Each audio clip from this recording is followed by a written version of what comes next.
बंदी छोड़ सतगुरु रामपाल जी परमेश्वर जी की जय हो।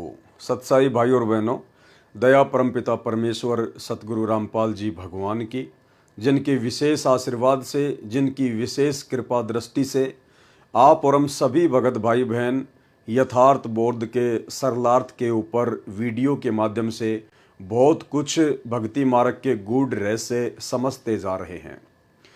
भाई और बहनों, ये सारा का सारा श्रेय परम पूज्य परमेश्वर सतगुरु रामपाल जी परमेश्वर जी का है, क्योंकि जब तक परमेश्वर अपनी वाणियों को समझने की और समझाने की दया ना बख्शे, तब तक कोई भी जीव आत्मा, कोई भी प्राणी परमेश्वर के वचनों के ऊपर ना ही तो चल सकता है और ना ही समझ सकता है।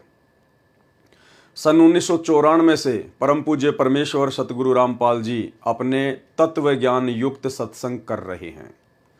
2000 के बाद गुरुदेव भगवान ने बहुत सारी पुस्तकें भी लिखी, सैकड़ों की संख्या में।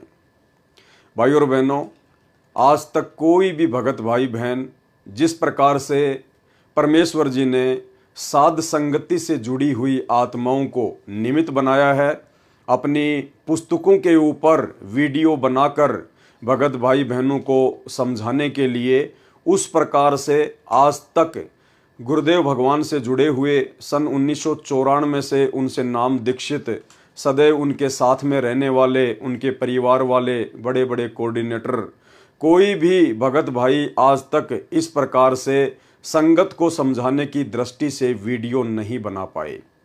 तो ये जिसके ऊपर परमेश्वर की रजा होती है, जिस आत्मा को परमात्मा ने निमित्त बनाना होता है, जिस दो कोटि के जीव को परमात्मा ने सेवा बख्शनी होती है, परमेश्वर उसी के ऊपर रजा करते हैं। तो ये सारी की सारी मेहर, सारी की सारी दया सतगुरु रामपाल जी परमेश्वर जी की है। जिस प्रकार 650 साल पहले जब परमात्मा बनारस के काशी में प्रकट हुए थे, बहुत सारी उस समय परमेश्वर जी ने लीलाएं की। एक समय उनकी लीलाओं में जिक्र आता है, गुरुदेव भगवान हमें बताते हैं कि बनारस के तोताद्री शहर में पंडितों का भंडारा था और पंडितों ने पंडित रामानंद जी को भी इनवाइट किया, क्योंकि वो वेल नोन थे। उन पंडितों को ये भी पता था कि अगर रामानंद जी को आमंत्रित करेंगे तो साथ में उसका शिष्य कबीर भी आएगा, और उस समय छुआछात बहुत ज़्यादा थी। कबीर जी धाणक यानी जुलाहा जाति से संबंधित अपना कार्य किया करते थे। वैसे तो परमेश्वर की कोई जाति नहीं है, ना होती है, लेकिन लीला परमात्मा जिस वर्ण के अंतर्गत कर रहे थे वो जुलाहा वर्ण था, धाणक वर्ण था। तो पंडितों ने सोचा, भाई अगर रामानंद जी आएंगे तो साथ में कबीर भी आएगा, और कबीर अगर पंडितों के भंडारे में खाना खाएगा तो हमारा तो धर्म ही भ्रष्ट हो जाएगा।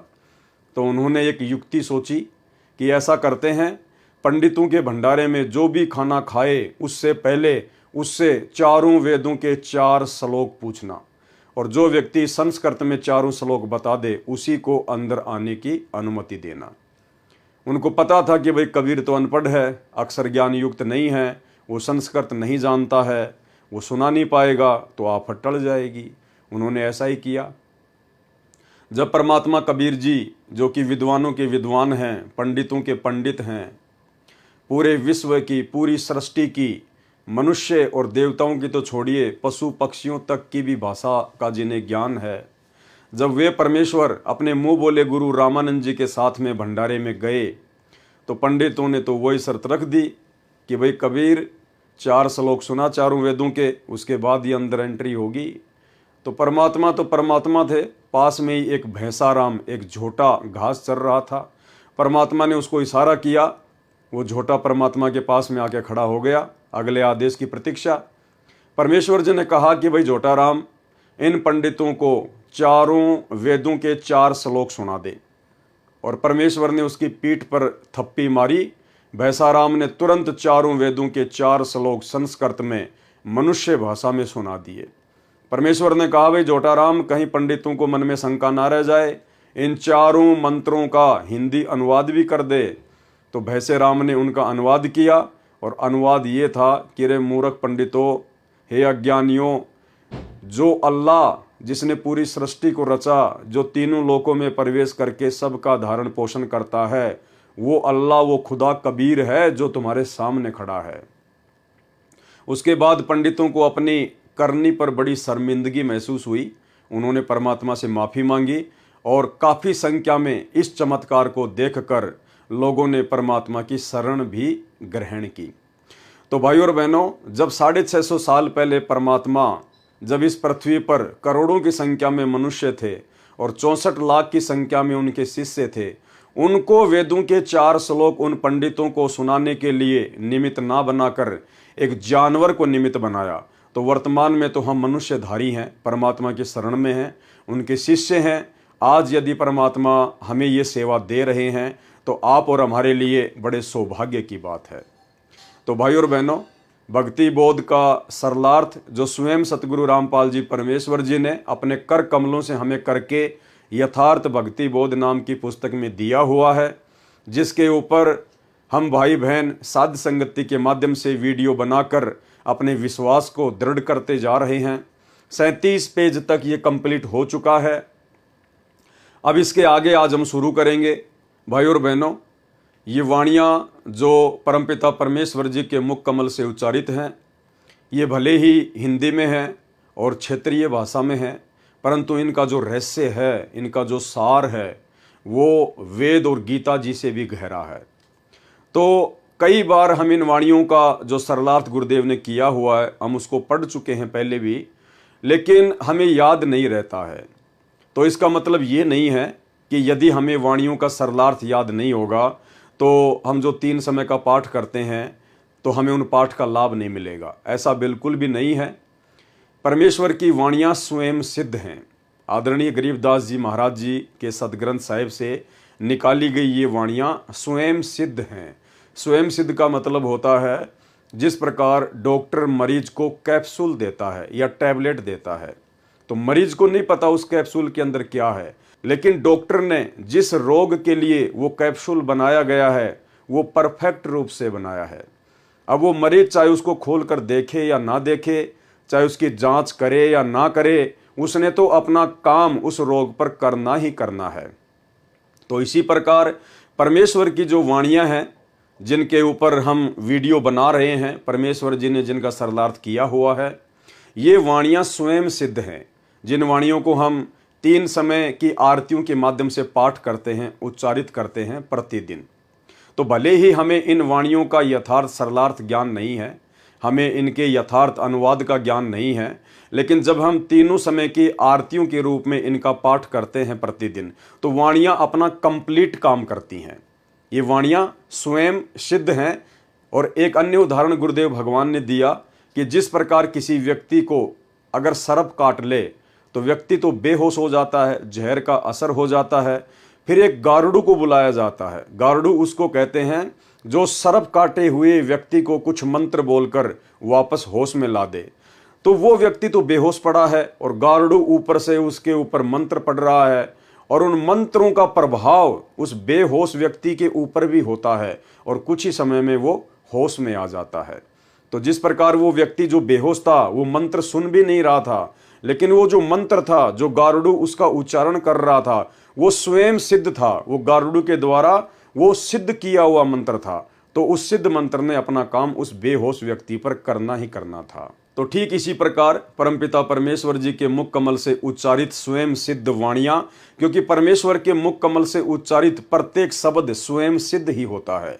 जैसे हम सत्संग सुनते हैं गुरुदेव भगवान का, तो वो स्वयं सिद्ध हैं। उस सत्संग ने हमारे ऊपर असर करना ही करना है। इसीलिए गुरुदेव भगवान कहते हैं, यदि आपने नाम भी नहीं लिया है और यदि आप सत्संग भी सुनना शुरू कर देते हैं तो आपको 70% लाभ मात्र सत्संग सुनने से होना शुरू हो जाता है। तो इसी प्रकार भाई और बहनों, वाणियों का चाहे हमें अनुवाद याद है या नहीं है, वाणियों के विषय में चाहे हमें पूर्ण जानकारी है या नहीं है, परंतु वाणियाँ जो हम प्रतिदिन उच्चारण करते हैं तीनों समय के पाठ के रूप में, ये अपना यथार्थ और पूर्ण काम अवश्य करती हैं। और यदि हमें इनके अनुवाद का ज्ञान हो जाएगा तो फिर हमारा विश्वास और बढ़ता है, हमारे अंदर और अधिक दृढ़ता गुरुदेव भगवान के चरणों में और उनकी भक्ति में उत्पन्न होती है।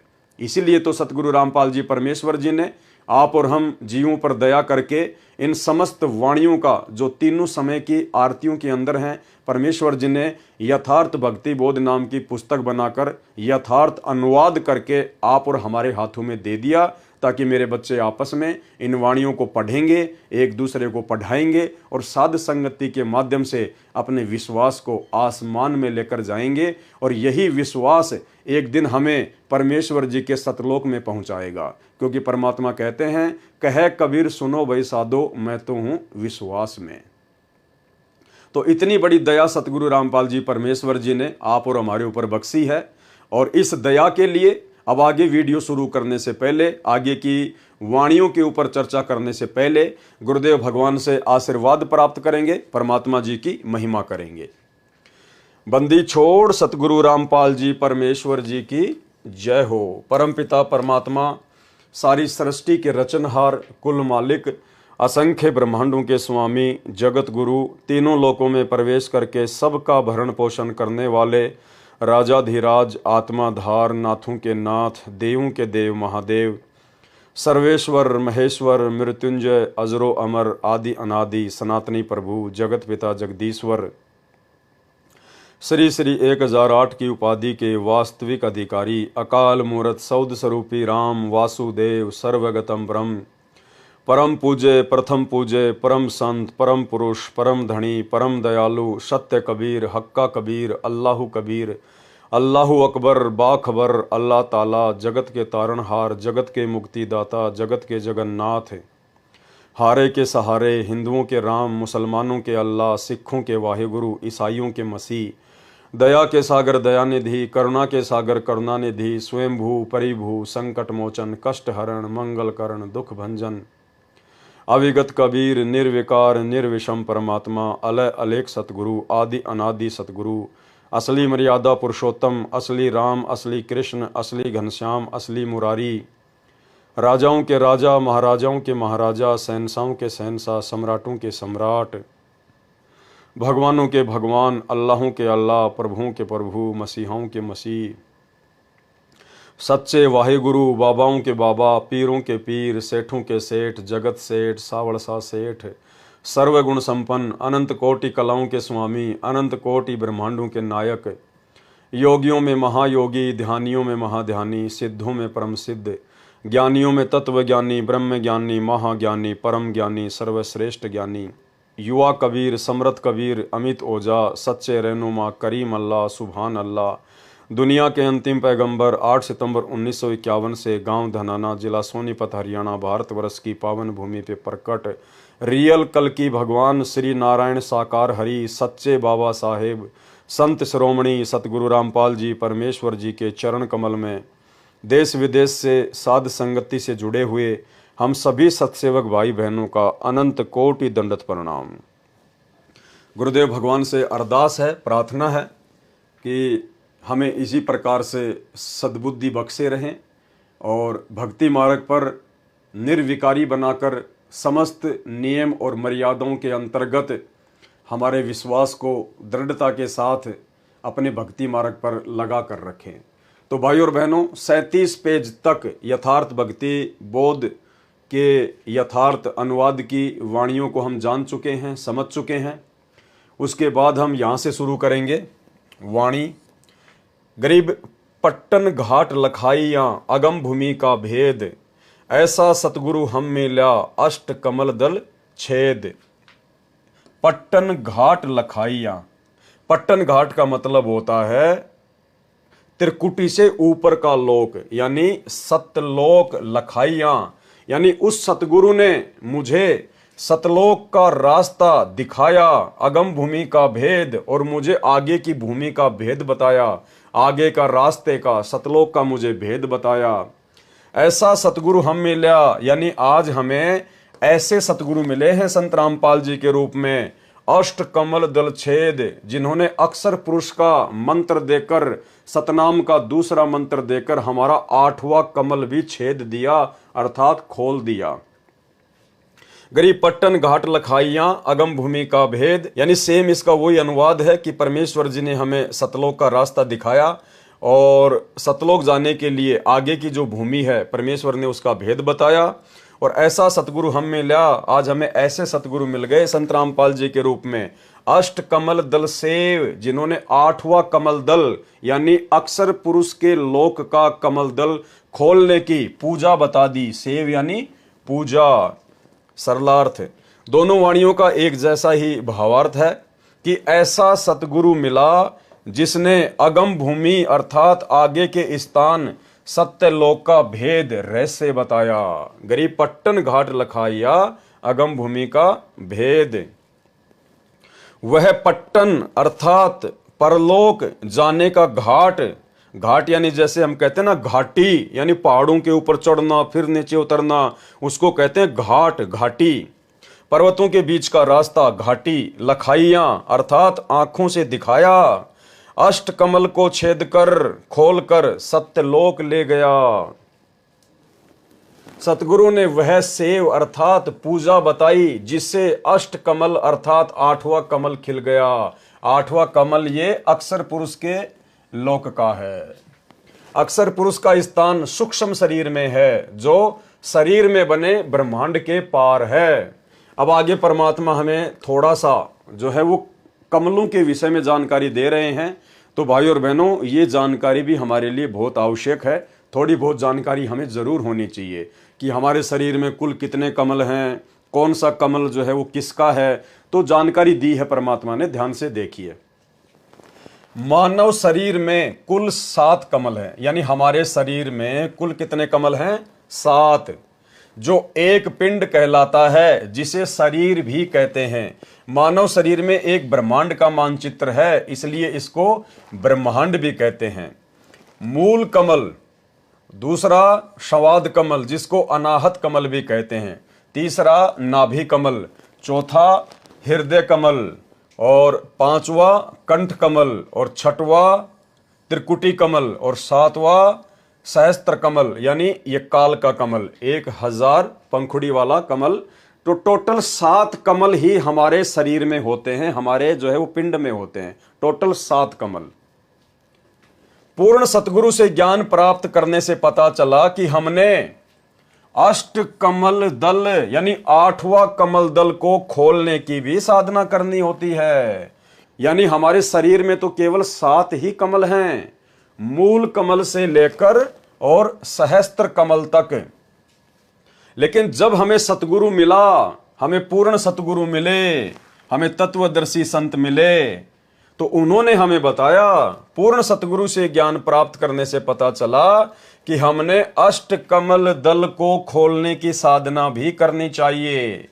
जबकि हकीकत तो ये है भाई और बहनों, सतगुरु रामपाल जी परमेश्वर जी के मिलने से पहले हमें तो मूल कमल का भी नहीं पता था, एक भी कमल का नहीं पता था कि कमल क्या होते हैं, कैसे खुलते हैं, कौन कौन से देवता शरीर में विराजमान हैं, कुछ नहीं पता था। अगर कुछ पता था तो केवल इतना पता था कि सुबह नहा धो के खाना खा के घर से निकलना है और सारा दिन 2 के 4 कमाने हैं और वापस घर में शाम को एंट्री करनी है, खा के सो जाना है, फिर सुबह वापस मार्केट में निकलना है। इससे ज्यादा भक्ति, भगवान का, साधना का, कमलों का, पिंड का, ब्रह्मांड का कुछ भी ज्ञान नहीं था। पूर्ण सतगुरु से ज्ञान प्राप्त करने से पता चला कि हमने अष्ट कमल दल को खोलने की साधना करनी है। यानी 7 कमलों के अलावा 8वां कमल भी खोलने की साधना करती है, जो कि हमारे सूक्ष्म शरीर में होता है। तब पूर्ण मोक्ष का मार्ग स्पष्ट होगा। अष्ट कमल दल 8वां कमल है। अष्ट कमल दल यानी 8वां कमल, इसमें अक्षर पुरुष का वास है। 8वें कमल में, अष्ट कमल दल में किसका वास है? अक्षर पुरुष का। इसके पश्चात अर्थात इसके ऊपर 9वां कमल है। अक्षर पुरुष के 8वें कमल के ऊपर फिर 9वां कमल है, और 9वां कमल क्या है? सतलोक। 9 कमल दल है, इसमें परम अक्षर ब्रह्म का वास है, अर्थात सत्यलोक। यानी सतलोक जाने के लिए 9वां कमल दल खोलना पड़ेगा। और वो 9वां कमल दल किससे खुलेगा? सार नाम से खुलेगा, सार शब्द से खुलेगा। और ये जो 8वां कमल है अक्षर पुरुष का, ये किससे खुलेगा? यानी हमें जो सतनाम देते हैं परमात्मा, जिसमें 2 मंत्र देते हैं। एक मंत्र तो काल का, काल के ओम मंत्र से तो खुलेगा ये काल का सहस्त्र कमल, और सतनाम के अंदर जो दूसरा मंत्र है अक्षर पुरुष का, उससे खुलेगा 8वां कमल, और उसके बाद 9वां कमल जो कि पूर्ण परमात्मा का है, ये कमल खुलेगा फिर सार नाम से, सार शब्द से। तो ये जानकारी भी आप और हमारे को होनी बहुत जरूरी है।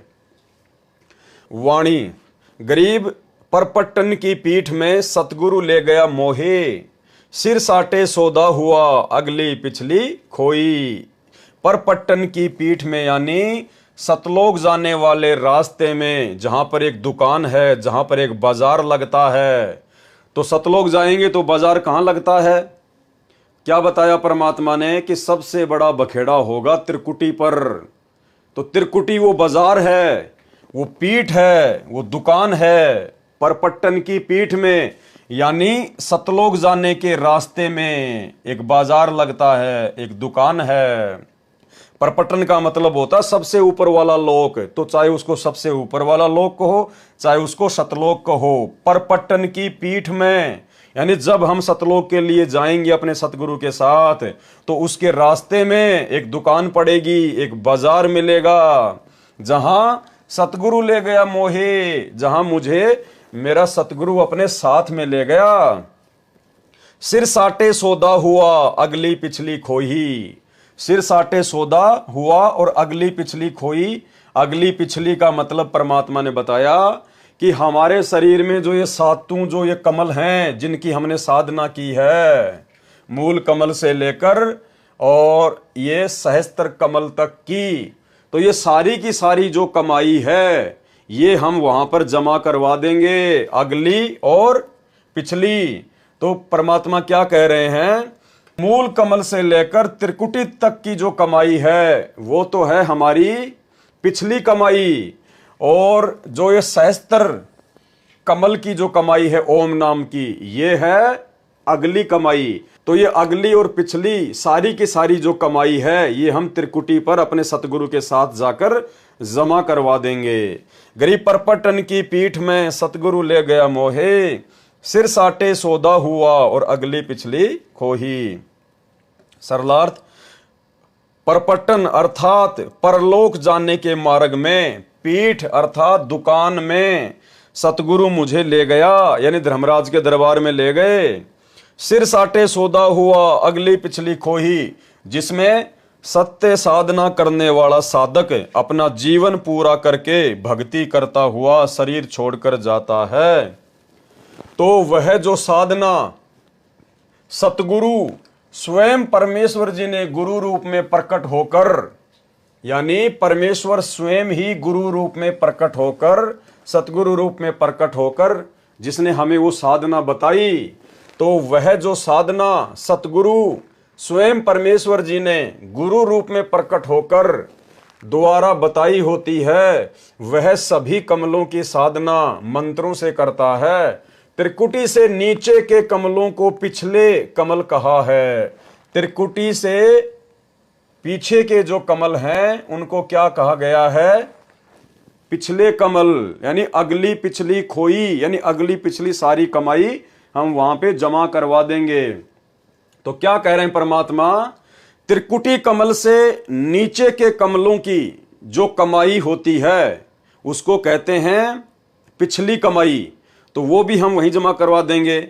और त्रिकुटी कमल से ऊपर की जो कमाई है सहस्त्र कमल की, क्योंकि त्रिकुटी कमल का कोई मंत्र नहीं होता है, त्रिकुटी कमल का परमात्मा ने कोई मंत्र नहीं बताया, तो मूल कमल से लेकर और कंठ कमल तक की जो कमाई है उसको परमात्मा ने बताया पिछली कमाई, तो वो कमाई भी हम धर्मराज के दरबार में जमा करा देंगे।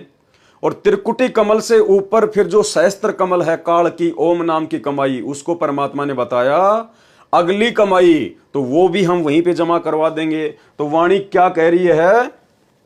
सिर साटे सौदा हुआ और अगली पिछली खोई, यानी आगे और पीछे की सारी जो कमाई है वो हम धर्मराज के दरबार में सतगुरु के साथ में जाके जमा करवा देंगे।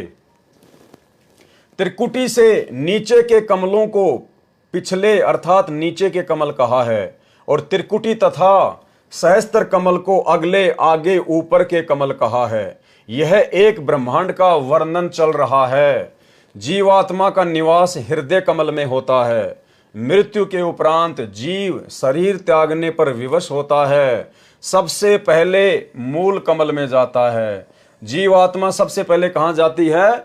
मूल कमल में जाती है। वहां पर मूल कमल की भक्ति जो साधक मंत्र से करता है कि कमाई वहीं छोड़ देता है। यानी जो गणेश जी की जो हम साधना करते हैं मूल कमल के माध्यम से, वो हम वहीं पे डिपॉजिट करवा देते हैं और अपना ऋण मुक्त प्रमाण पत्र प्राप्त करके स्वाद कमल में जाता है। फिर ब्रह्मा और सावित्री के लोक की जो कमाई है वो वहां सर्व साधना इस कमल की छोड़कर प्रमाण पत्र लेकर आगे नाभि कमल में, फिर हृदय कमल में तथा फिर कंठ कमल में जाकर साधना कमाई छोड़कर ऋण मुक्त प्रमाण पत्र प्राप्त करता हुआ त्रिकुटी कमल में जाता है। फिर कहां जाता है जीव? त्रिकुटी कमल में।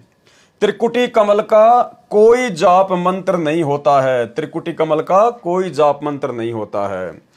फिर मूल कमल से कंठ कमल तक की साधना की कमाई भक्ति धन वहां छोड़कर आगे खाली होकर चला, उसे अगली पिछली कमाई खोई अर्थात समाप्त कर दी, हमने वहीं दान कर दी कि लो भाई तुम्हारी कमाई और हमें ऋण मुक्त करो। उपरोक्त कमलों से रास्ता प्राप्त करने के जो 5 नाम मंत्र हैं वह हमारा प्रथम मंत्र दीक्षा कहलाती है। यानी गुरुदेव भगवान कह रहे हैं कि मूल कमल से लेकर और ये कंठ कमल तक की जो कमाई है, जो मंत्र है, ये क्या कहलाती है? प्रथम नाम दीक्षा कहलाती है। दूसरा दीक्षा मंत्र सत्य नाम कहा जाता है, सतनाम, जिसमें 2 नाम होते हैं, ओम प्लस तत् सांकेतिक है। ओम यह ब्रह्म का जाप है, सहस्त्र कमल की कमाई भक्ति धन है। यानी ओम नाम की जो कमाई है वो 7वें कमल की है, सहस्त्र कमल की है। 1000 पंखुड़ियों का जो कमल है ये किसका है? काल का कमल है। तो ओम नाम की जो कमाई है वो हम इस काल को सौंप देते हैं। सहस्त्र कमल की कमाई है, भक्ति धन है। गीता अध्याय 8 श्लोक 13 में कहा है कि मुझ ब्रह्म का केवल एक ओम अक्षर है, इसे ब्रह्मलोक प्राप्त होता है। जो साधक सतगुरु से तत्व ज्ञान समझ लेता है वह केवल जरा मरण अर्थात वृद्ध अवस्था तथा मृत्यु के दुख से छूटने का ही प्रयत्न करता है। गीता अध्याय 18 श्लोक 66 में कहा है कि मेरे यानी ब्रह्म के सर्व धार्मिक कर्म अर्थात साधना मुझ में छोड़कर तू केवल उस एक सर्वशक्तिमान परमात्मा की शरण में जा। कौन है सर्वशक्तिमान परमात्मा?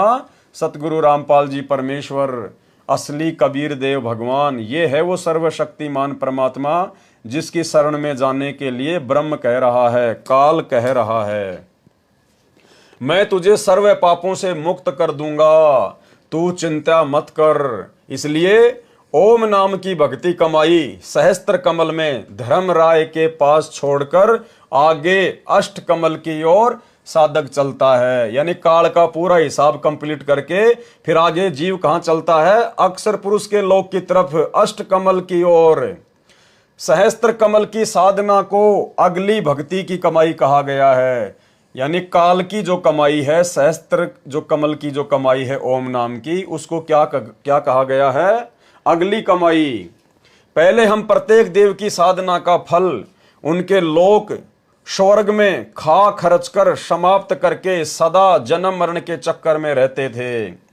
सतगुरु का साधक उन सर्व देवों प्रभुओं की भक्ति को छोड़कर आगे मोक्ष स्थान को चलता है। इसलिए कहा है कि परलोक जाने के लिए ऐसी दुकान पर ले गए। कौन ले गए? सतगुरु ले गए, सतगुरु रामपाल जी ले गए। परलोक जाने के लिए ऐसी दुकान पर ले गए जहां अगली ब्रह्म साधना और पिछली नीचे के कमलों की साधना खोई, यानी प्रतिफल लिए बिना छोड़कर चल पड़े। क्या कहा परमेश्वर जी ने? गरीब परपट्टन की पीठ में सतगुरु ले गया मोही, सिर साटे सौदा हुआ और अगली पिछली खोई। यानी हमने अपने इस पिंड की सारी की सारी जो कमाई थी वो हमने धर्मराज के दरबार में दान कर दी, अपने सतगुरु के साथ जाके उनको दे दी। जितने भी पुण्य थे वे भी छोड़ दिए, यानी पांचों यज्ञ जो हम करते हैं वो सब के सब हम उसको वहीं पे दान कर दिए। जितने भी पुण्य थे वे भी छोड़ दिए। पापों के बदले पुण्य छोड़कर हम पाप रहित हो गए, क्योंकि सतलोक में सार नाम की कमाई साथ जाएगी। वाणी गरीब परपटन की पीठ में सतगुरु ले गया साथ, यानी सतलोक जाने वाले रास्ते के बीच में जब वो त्रिकुटी आती है, धर्मराय का दरबार आता है, वो दुकान आती है, वो बाजार आता है, वहां मुझे सतगुरु अपने साथ में लेके गया। गरीब परपटन की पीठ में सतगुरु ले गया साथ, और जहां हीरे माणक बिके पारस ला गया हाथ। और मैंने वहां क्या देखा, यानी भाई और बहनों, परमात्मा हमें समझा रहे हैं, आदरणीय गरीबदास जी महाराज जी को आधार बनाकर हमें समझा रहे हैं कि जब हमारा ये शरीर छूटेगा और जब हमारे पूज्य गुरुदेव भगवान हमारे साथ में सूक्ष्म रूप में, जब हमारे साथ में शब्द रूप में जाएंगे धर्मराज के दरबार में हमारा हिसाब किताब करवाने के लिए, तो क्या कह रहे हैं, गरीब परपट्टन की पीठ में, यानी सतलोक जाने के रास्ते में जब बीच में त्रिकुटी आएगी, बाजार आएगा है, तो वहां पर मुझे कौन लेके जाएगा, सतगुरु ले गया साथ। मेरे सतगुरु मेरे साथ जाएंगे शब्द रूप में या फिर ये शाश्वत रूप में, जैसा भी होगा परमात्मा हमें साथ लेके जाएंगे। जहां हीरे माणक बिके पारस ला गया हाथ, तो मैंने वहां क्या देखा कि वहां तो हीरे मोती माणक बिक रहे हैं, क्योंकि वो तो मेला है, काल वहां पे जीव को भ्रमित करता है। तो गरीबदास जी हमें आगाह कर रहे हैं कि जब तुम अपने सतगुरु के साथ में वहां जाओगे ना, तो तुम्हारे पास में तो बहुत ज्यादा भक्ति धन होगा, तुम तो लबालब होंगे। वहां पे तो ऑटोमेटिक मालूम पड़ जाता है कि भाई इसके पास तो बहुत जबरदस्त भयंकर धन है, कमाई है नाम मंत्रों की। तो कहते हैं वहां पर जहां हीरे माणक बिके, वहां पर हीरे और माणक बिकेंगे। वो कैसे बिकेंगे, हीरे माणक, यानी वहां पर बड़े बड़े देवता लोग आ जाएंगे और वो कहेंगे आओ जी आप हमारे लोक में चलो। गणेश जी आएंगे, हैं, ब्रह्मा विष्णु महेश आएंगे, आओ जी आपके पास तो बहुत कमाई है, बहुत धन है, अभी क्या करोगे, ऊपर जाके थोड़े दिन यहाँ पर ऐश करो, आपको सर्व सुख देंगे, आपको सुंदर सुंदर औरतों का सुख देंगे, यहाँ पे आपको राजपाट देंगे, हैं, आपके यहाँ पे लाखों करोड़ों की संख्या में नौकर चाकर होंगे। तो वहां पे हमारे को प्रलोभन दिया जाएगा, वहां पे हमारे को लोभ दिया जाएगा, हमारे को ठगने का काल प्रयास करवाएगा अपने एजेंटों के माध्यम से। उसको कहते हैं हीरे मोती माणक बिके, यानी वो पद बिकेंगे वहां पर, आपको लोभ लालच दिया जाएगा फंसाने के लिए।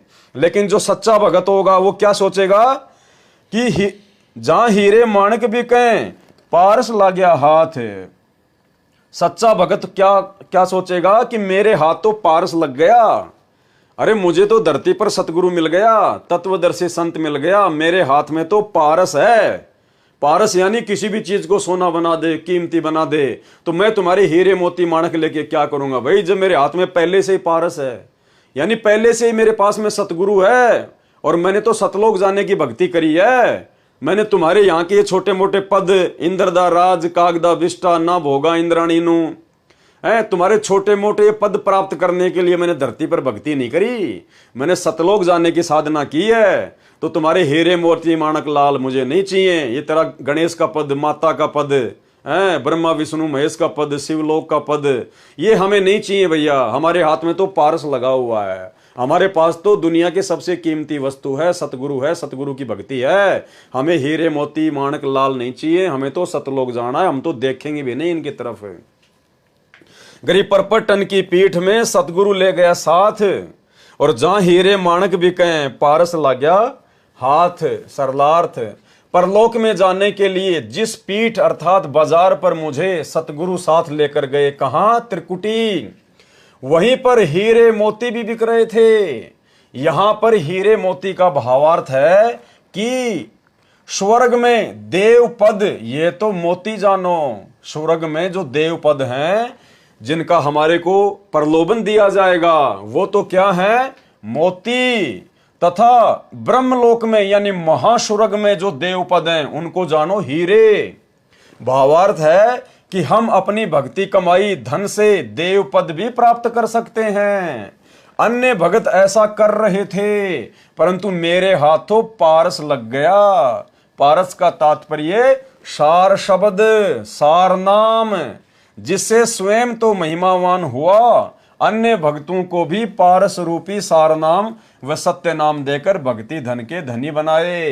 पारस एक पत्थर जैसा होता है। यदि पारस से लोहे का गार्टर एक सिरे से स्पर्श हो जाए तो पूरा गार्टर चाहे 15 फुट लंबा हो, सोना यानी गोल्ड बन जाता है। मुझे पारस जैसा मोक्ष मंत्र मिला है, जिससे सतलोक परम पद मिला, फिर कभी जन्म मरण नहीं होगा। और उस सतलोक में जाने के बाद फिर हमारे को वह सर्व सुख मिलेंगे, सर्व सुविधाएं मिलेंगी। जो सुख और सुविधाएं इस देवलोक में और ब्रह्मलोक में जिसका हमारे को लालच दिया जाएगा, उनमें तो देखने को भी नहीं मिलती। चार मुक्ति जहां चंपी करती, माया हो रही दासी। यानी ब्रह्मा विष्णु महेश के पास केवल 4 मुक्ति हैं। तो कहते हैं जब तुम सतलोक में जाओगे तो 4 मुक्तियां तो तुम्हारे चरण दबाएंगे, वहां पर तुम इनके तरफ देखोगे भी नहीं, तुम्हारी दासियां बन के रहेंगी, नौकरानी बन के रहेंगी। माया हो रही दासी और दास गरीब अभय पद पर से मिले राम अविनाशी, और परमात्मा मिलेगा वो अलग। इस प्रकार वाणी संख्या 68 का अर्थ है, गरीब परपटन की पीठ में सतगुरु की हाट, यानी वही सतलोक जाने के रास्ते में त्रिकुटी पर सतगुरुदेव भगवान की भी दुकान है, जहां हीरे माणक बिकें सौदागरस्यों साठ। परपटन यानी सतलोक मार्ग में जो पीठ, जो बाजार है, उसमें यानी त्रिकुटी पर सतगुरु की हाट यानी दुकान है। वहां पर देव पद रूपी हीरे व माणक मोती बिक रहे थे। मैंने तो सतगुरु से ही सौदा कर लिया।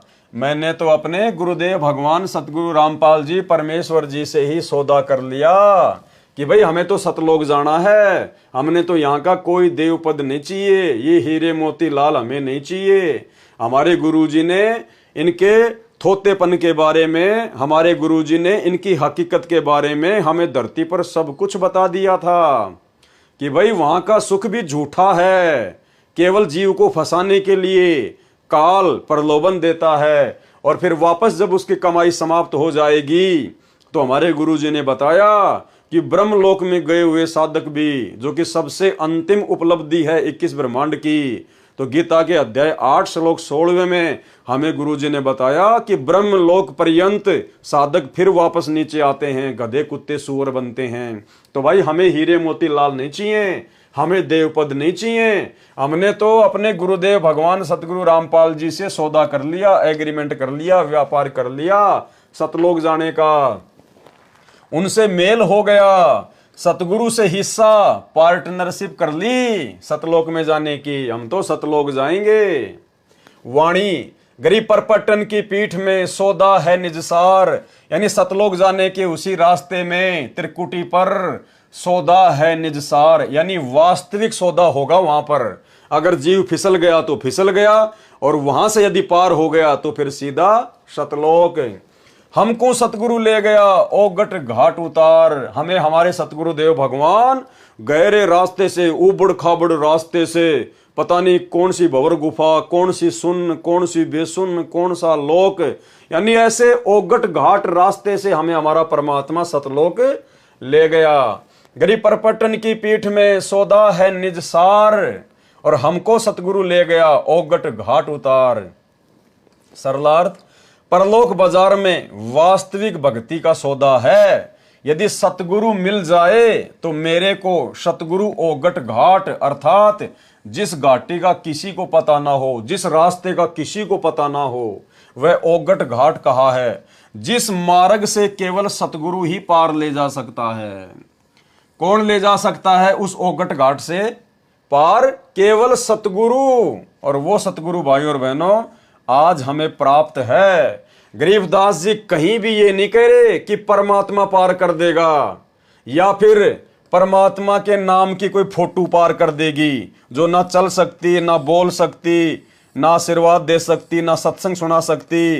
वो फोटोएं पार नहीं करेंगी, हमें तो जिंदा सतगुरु पार करेगा, जिंदा सतगुरु।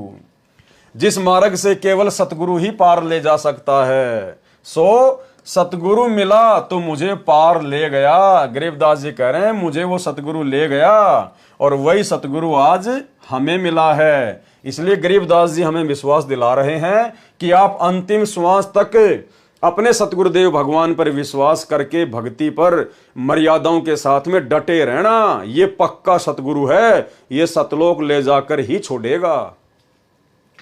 वाणी गरीब परपटन की पीठ में प्रेम प्याले खूब, यानी सतलोक जाने के रास्ते में वहां पे बड़ा आनंद है, बड़ा प्रेम है। जहां हम सतगुरु ले गया मतवाला महबूब, यानी वो मतवाला महबूब, मतवाला सतगुरु, प्यारा सतगुरु जहां मुझे ले गया। परलोक बाजार त्रिकुटी में सतगुरु के साथ प्रेम भाव हो जाने से बहुत आनंद प्राप्त हुआ। जिस प्रकार हमें यहां आनंद प्राप्त है आज कि हम सतगुरु रामपाल जी परमेश्वर जी की शरण में हैं, क्योंकि हमारा मोक्ष निश्चित है। हम तो चद्दर ओढ़ कर सो रहे हैं। अगर आजीवन मर्यादा में रहकर इसी प्रकार से भक्ति करते रहे तो हमारे मोक्ष में कोई संशय नहीं, हम आनंदित हैं। परलोक बाजार त्रिकुटी में सतगुरु के साथ प्रेम भाव हो जाने से बहुत आनंद प्राप्त हुआ। सतगुरु महबूब की तरह अपना लगा। जिस प्रकार हमें यहीं पर हमारे सतगुरुदेव भगवान सबसे ज्यादा प्रिय और प्यारे लग रहे हैं। सबसे अधिक प्रिय हमें कौन लगते हैं? हमारे गुरुदेव भगवान। वे मतवाले अर्थात मस्त हैं। वाणी गरीब परपटन की पीठ में मतवाले मस्तान, और हमको सतगुरु ले गया अमरापुर स्थान, यानी सतलोक जाने के रास्ते में उस परपटन की पीठ में बहुत सारे मतवाले और मस्ताने लोग थे। छोटे मोटे देव पद लेकर मस्त हो रहे थे, हीरे मोती माणक उस काल के लेकर मस्त हो रहे थे, वहीं पे अपनी भक्ति को बर्बाद कर रहे थे। और मुझे तो सतगुरु ले गया उस अमरापुर स्थान। परलोक बाजार पीठ में अन्य बहुत से साधक मिले जो अपनी साधना से काल लोक में देव पद प्राप्त करके मतवाले खुशी से नाच रहे थे, क्योंकि उन मूर्खों को सतगुरु मिला नहीं। और यदि उनको सतगुरु मिला तो उन्होंने धरती पर सतगुरु के वचन की पालना करी नहीं, मर्यादा में रही नहीं। जिस प्रकार सतलोक आश्रम मैनेजमेंट हरियाणा वाले और उनसे जुड़े हुए भाई बहन, जब यहीं पर ये लोग सतगुरु के ज्ञान को छोड़कर, सतगुरु की मर्यादाओं को तोड़कर दो कोड़ी के राजनेताओं के पीछे दौड़ रहे हैं, उनकी रैलियों में जा रहे हैं, उनका समर्थन कर रहे हैं, तो भाइयों और बहनों, ऐसे भक्तों के बारे में परमात्मा बता रहे हैं कि जो भगत यहां पर मर्यादा तोड़कर भक्ति भी करेगा तो वो त्रिकुटी पर फैल हो जाएगा। वो वहां पर उन हीरे मोती और लाल को देखकर, बड़े बड़े देव पद को देखकर, शंकर जी आएंगे, आओ जी मेरे लोक में चलो, मैं आपको मेरे लोक में जो है वो गण बना दूंगा, मैं आपको स्वामी बना दूंगा। गणेश जी आएंगे, आओ जी गणेश का पद आपके लिए खाली पड़ा है। तो जो लोग यहीं पे राजनेताओं के तलवे चाट रहे हैं, गुरु जी के ज्ञान के विरुद्ध राजनीतियां कर रहे हैं, राजनेताओं का समर्थन कर रहे हैं, गुंडों की सीबीआई जांच करवाते हैं, आरक्षणों में शामिल हो रहे हैं, एक पीले पर्चे के ऊपर बिल्कुल फिदा हो जाते हैं, अपने अपने कोऑर्डिनेटरों के आदेशों के ऊपर फिदा हो रहे हैं, ज्ञान को आधार नहीं बना रहे, तो उन भक्तों के साथ में त्रिकुटी पर ऐसी बनेगी, वो वहां पर फिसल जाएंगे। गरीब परपटन की पीठ में मतवाले मस्तान, और हमको सतगुरु ले गया अमरापुर स्थान। परलोक बाजार अर्थात त्रिकुटी में अन्य बहुत से साधक मिले जो अपनी अपनी साधना से काल लोक में देव पद प्राप्त करके मतवाले अर्थात खुशी से नाच रहे थे। जैसे आज नरेंद्र मोदी की रैली में हरियाणा के भगत खुशी से नाच रहे हैं, उसी में मस्तान यानी मगन थे। परंतु हमको, गरीबदास जी को, यानी हम भक्तों ने अपने ऊपर लेना है ये, परंतु हमको सतगुरु अमुक स्थान यानी सतलोक में ले गए, यानी हम नहीं फंसे उस काल के चक्कर में। वाणी गरीब बंकनाल के अंतरे त्रिवेणी के तीर। बंकनाल परमात्मा ने बताया हमारे पीछे कमर में जो रीढ़ की हड्डी है, मूल कमल से लेकर त्रिकुटी कमल तक, उसके अंदर एक नाड़ी है टेढ़ी मेढ़ी, टेढ़ी मेढ़ी, बंकनाल। बंक यानी बाकी। बंकनाल के अंतरे त्रिवेणी के तीर, हम वहीं से उस बंकनाल के माध्यम से मूल कमल से आत्मा फिर ऊपर जाएगी त्रिकुटी तक। बंकनाल के अंतरे त्रिवेणी के तीर, और मानसरोवर हंस है वाणी को किलकीर। वहां पर जब हम मानसरोवर में जाएंगे, परमात्मा हमें लेकर जाएंगे, तो वहां पर परमात्मा भक्तों की छटनी करेंगे मानसरोवर पर। वाणी कोकिल कीर, वहां भक्तों की वाणी से, उनके विचारों से पहचाना जाएगा कि कौन तो जो है वो कौवा है, कीर यानी कौवा, और कौन भगत कोयल है, कोकिल यानी कोयल, यानी किस भगत ने मर्यादा निभाई है और किस भगत ने धरती पर मर्यादा तोड़ी है। कौन भगत सतलोक जाने के योग्य हुआ है और कौन भगत अभी वापस काल लोक में ही रहने के लायक है। तो ये छटनी फिर परमात्मा लास्ट कहां करेगा? मानसरोवर पर ले जाकर। सरलार्थ, मानव शरीर में रीढ़ की हड्डी के अंदर की ओर, उसके साथ टेढ़ी मेढ़ी एक नाड़ी रीढ़ की हड्डी के निचले सिरे से, जो गुदा के पास रीढ़ की हड्डी का अंत है, त्रिकुटी जो आंखों के पीछे है, यहां वहां तक जाती है, उसे बंकनाल अर्थात टेढ़ी मेढ़ी नाल नाड़ी कहते हैं। मूल कमल से यानी गणेश जी के मूल कमल से त्रिवेणी तक, त्रिकुटी के आगे 3 रास्ते होते हैं, उसे त्रिवेणी कहा जाता है। तब साधक अपनी भक्ति कमाई से जाता है, सूक्ष्म रूप में सतगुरु साथ रहता है, यानी सतगुरुदेव भगवान सतगुरु रामपाल जी सूक्ष्म रूप में हमारे साथ में रहेंगे। त्रिकुटी पर जाकर परमात्मा गुरु रूप में दर्शन देता है, यानी फिर त्रिकुटी पर परमेश्वर हमें दर्शन देंगे। कौन? सतगुरु रामपाल जी परमेश्वर, क्योंकि धरती पर भी परमात्मा सतगुरु रूप में है और त्रिकुटी पर भी परमात्मा सतगुरु रूप में ही रहेंगे। त्रिकुटी पर जाकर परमात्मा गुरु रूप में दर्शन देता है। बंकनाल के अंदर से त्रिवेणी के किनारे चले गए, यानी बंकनाल के अंतरे त्रिवेणी के तीर, यानी हम त्रिकुटी के लास्ट सिरे पे चले गए। त्रिकुटी पर जाकर परमात्मा गुरु रूप में दर्शन देता है। बंकनाल के अंदर से त्रिवेणी के किनारे चले गए, वहां पर मानो मानसरोवर जैसा स्थान है। वहां क्या है? मानसरोवर जैसा स्थान। मानसरोवर हंस है, जैसे सरोवर पर हंस पक्षी भी होते हैं और बगुले भी होते हैं। हंस पक्षी मोती खाते हैं, बगुले मछली खाते हैं। दोनों हंस तथा बगुला देखने में एक जैसे लगते हैं, परंतु उनके आहार से पता चलता है कि हंस कौन सा है और बगुला कौन सा है। इसी प्रकार वहां पर उपस्थित सतगुरु के हंस यानी सतगुरु के भगत, सत्य पुरुष की भक्ति करने वाले तथा काल के पुजारी दोनों भगत दिखाई देते हैं, परंतु उनके ज्ञान से अंतर पता चलता है। जब वे ज्ञान की वाणी बोलते हैं, उनमें इतना अंतर होता है जैसे कोकिल अर्थात कोयल तथा कीर अर्थात कौवे की बोली में अंतर होता है। यानी जो भगत मर्यादा तोड़कर भक्ति करता है वो काल की ही भक्ति कर रहा है। परमात्मा के कहने का मतलब ये है। और वहां जाकर परमात्मा फिर उनकी छटनी कर देगा। अन्यथा दूसरे पंथों के भक्तों से हमारे गुरु जी का क्या लेना देना? वो तो अपनी कमाई जाएंगे, अपने रास्ते जाएंगे। यहां धरती पर जो सतगुरु का भगत भी होगा और जो मर्यादा तोड़कर भक्ति करेगा, तो समझो वो काल की ही भक्ति कर रहा है। परमात्मा उसको वहां पर छांटकर अलग कर देगा। वाणी गरीब बंकनाल के अंतरे त्रिवेणी के तीर, यानी उसी बंकनाल यानी टेढ़ी मेढ़ी नाड़ी के माध्यम से हम उस त्रिकुटी के किनारे जाएंगे। बंकनाल के अंतरे त्रिवेणी के तीर, जहां हम सतगुरु ले गया चुए अमीरस सीर। सतगुरु बंकनाल के अंदर से त्रिवेणी के किनारे लेकर चले गए। उस त्रिवेणी पर सतगुरु के ज्ञान अमृत की अमृत रस रूपी खीर अर्थात दूध जैसा तत्व ज्ञान टपक रहा था, यानी बड़ा आनंद महसूस हो रहा था हमें वहां पर अपने सतगुरुदेव भगवान के साथ पाकर। वाणी गरीब बंकनाल के अंतरे त्रिवेणी के तीर, जहां हम सतगुरु ले गया बंदी छोड़ कबीर। वहां हमें कौन लेकर गया? सतगुरु लेकर गया। और सतगुरु कौन? बंदी छोड़ कबीर। तो हमारे गुरुदेव भगवान कौन हुए जो हमें वहां पर लेकर जाएंगे? बंदी छोड़ कबीर। जब गुरुजी ही बंदी छोड़ कबीर हैं, तो भाई फिर इस कबीर का हम क्या करें? इस नकली फोटो का हम क्या करें, जो ना तो हमारे साथ त्रिकुटी पर जाएगा, ना धर्मराज के दरबार में जाएगा, ना सतलोक लेकर जाएगा। तो इस फोटो को भगवान मान के फिर क्यों हम अपने असली भगवान को नाराज करें? गरीब बंकनाल के अंतरे त्रिवेणी के तीर, जहां हम सतगुरु ले गया बंदी छोड़ कबीर। सरलार्थ, सतगुरु बंकनाल के अंदर से त्रिवेणी के किनारे लेकर चले गए। कौन लेकर चले गए? सतगुरु लेकर चले गए।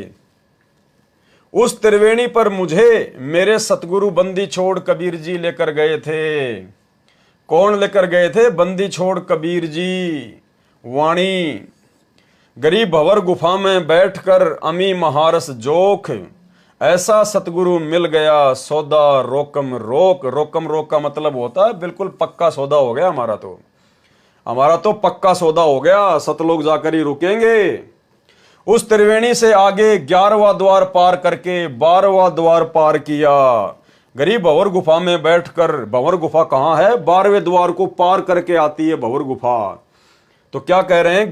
गरीब भंवर गुफा में बैठकर अमी महारस जोख, यानी हम वो अमृत जैसा वो पदार्थ जो सतगुरु ने हमें पिलाया, हम वहां पर बड़े आनंदित होकर पी रहे थे, बड़ा आनंद आ रहा था भंवर गुफा में बैठकर।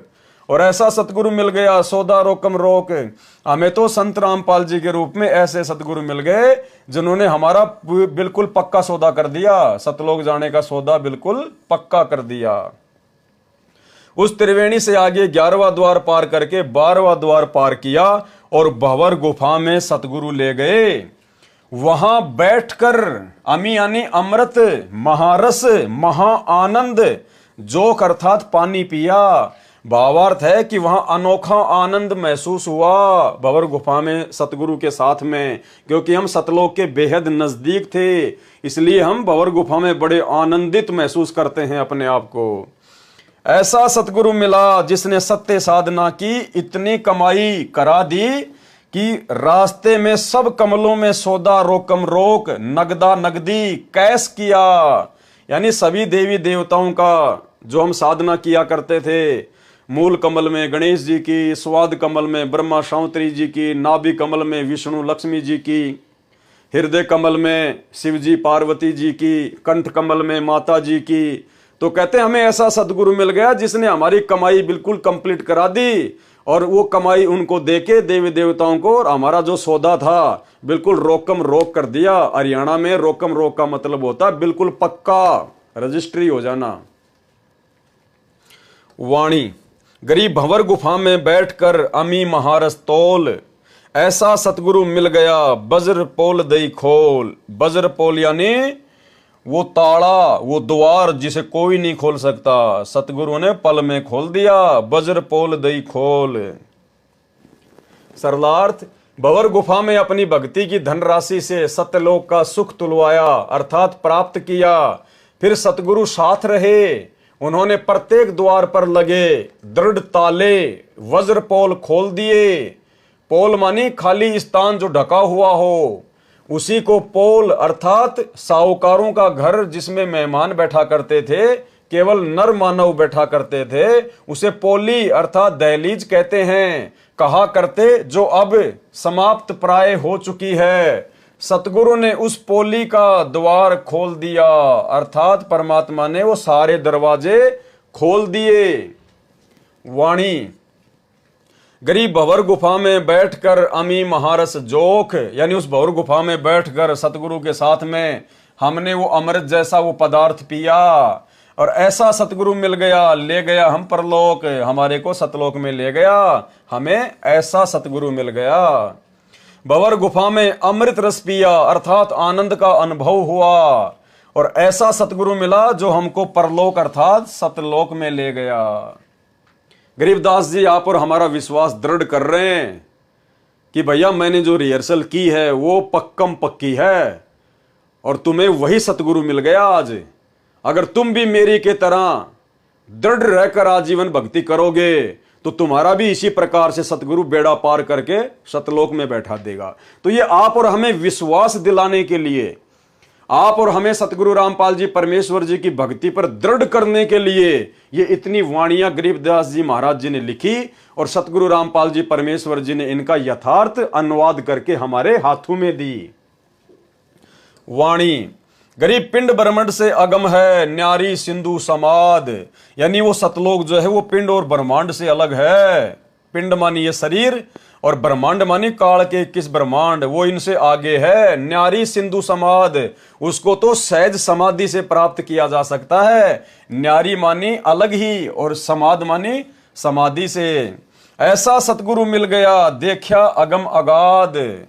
परमात्मा का स्थान इस पिंड अर्थात शरीर में नहीं देखा जा सकता, वह ब्रह्मांड से भिन्न है। उसके लिए सहज समाधि लगानी पड़ती है। सहज समाधि यानी सतगुरु रामपाल जी परमेश्वर जी ने हमें जो भक्ति दी है, जो मंत्र दिए हैं, वो हमारी सहज समाधि है, जो विधि हमें बताई है। ऊपर समाधि ले जाने के लिए जैसे आकाश रूप समुद्र को पार करना पड़ता है, वहां वह सत्यलोक है। हमने सतगुरु की महिमा जानी तो अगम अगाध अर्थात बहुत आगे का ज्ञान वाला है। उसका ज्ञान अगाध अर्थात गहरा है। देखा अगम अगाध अर्थात हमें जो सतगुरु मिले उनकी महिमा बहुत अगम अगाध है, बड़ी आगे की महिमा है, आसमानों से ऊपर की महिमा है। वाणी गरीब पिंड ब्रह्मांड से अगम है, न्यारी सिंधु समाद। ऐसा सतगुरु मिल गया दिया अक्षय प्रसाद। पिंड ब्रह्मांड से भिन्न जो स्थान देखा, वहां पर अक्षय प्रसाद अर्थात जो स्वादिष्ट मिष्टान स्वर्ग महास्वर्ग में नहीं मिलता, वह सतलोक में खाया। दिया अक्षय प्रसाद यानी परमेश्वर ने हमें ऐसा अक्षय प्रसाद दिया जो यहां पर 21 ब्रह्मांड में और 7 संग ब्रह्मांडों में नहीं है। इतना स्वादिष्ट था। जैसे काशी नगर में परमेश्वर कबीर जी ने भंडारा भोजन लंगर कराया, 18 लाख साधुओं को जिमाया भोजन कराया था। उस समय सभी लड्डू जलेबी कचौड़ी पकौड़ी हलवा खीर सब सतलोक से पका पकाया आया था। 9 लाख बैलों पर थैलों में भर भर कर लाद कर केशव रूप धारण करके स्वयं कबीर जी ही लेकर आए थे। इसी प्रकार परमात्मा का प्रसाद सतलोक में खाया और बड़े आनंदित हुए।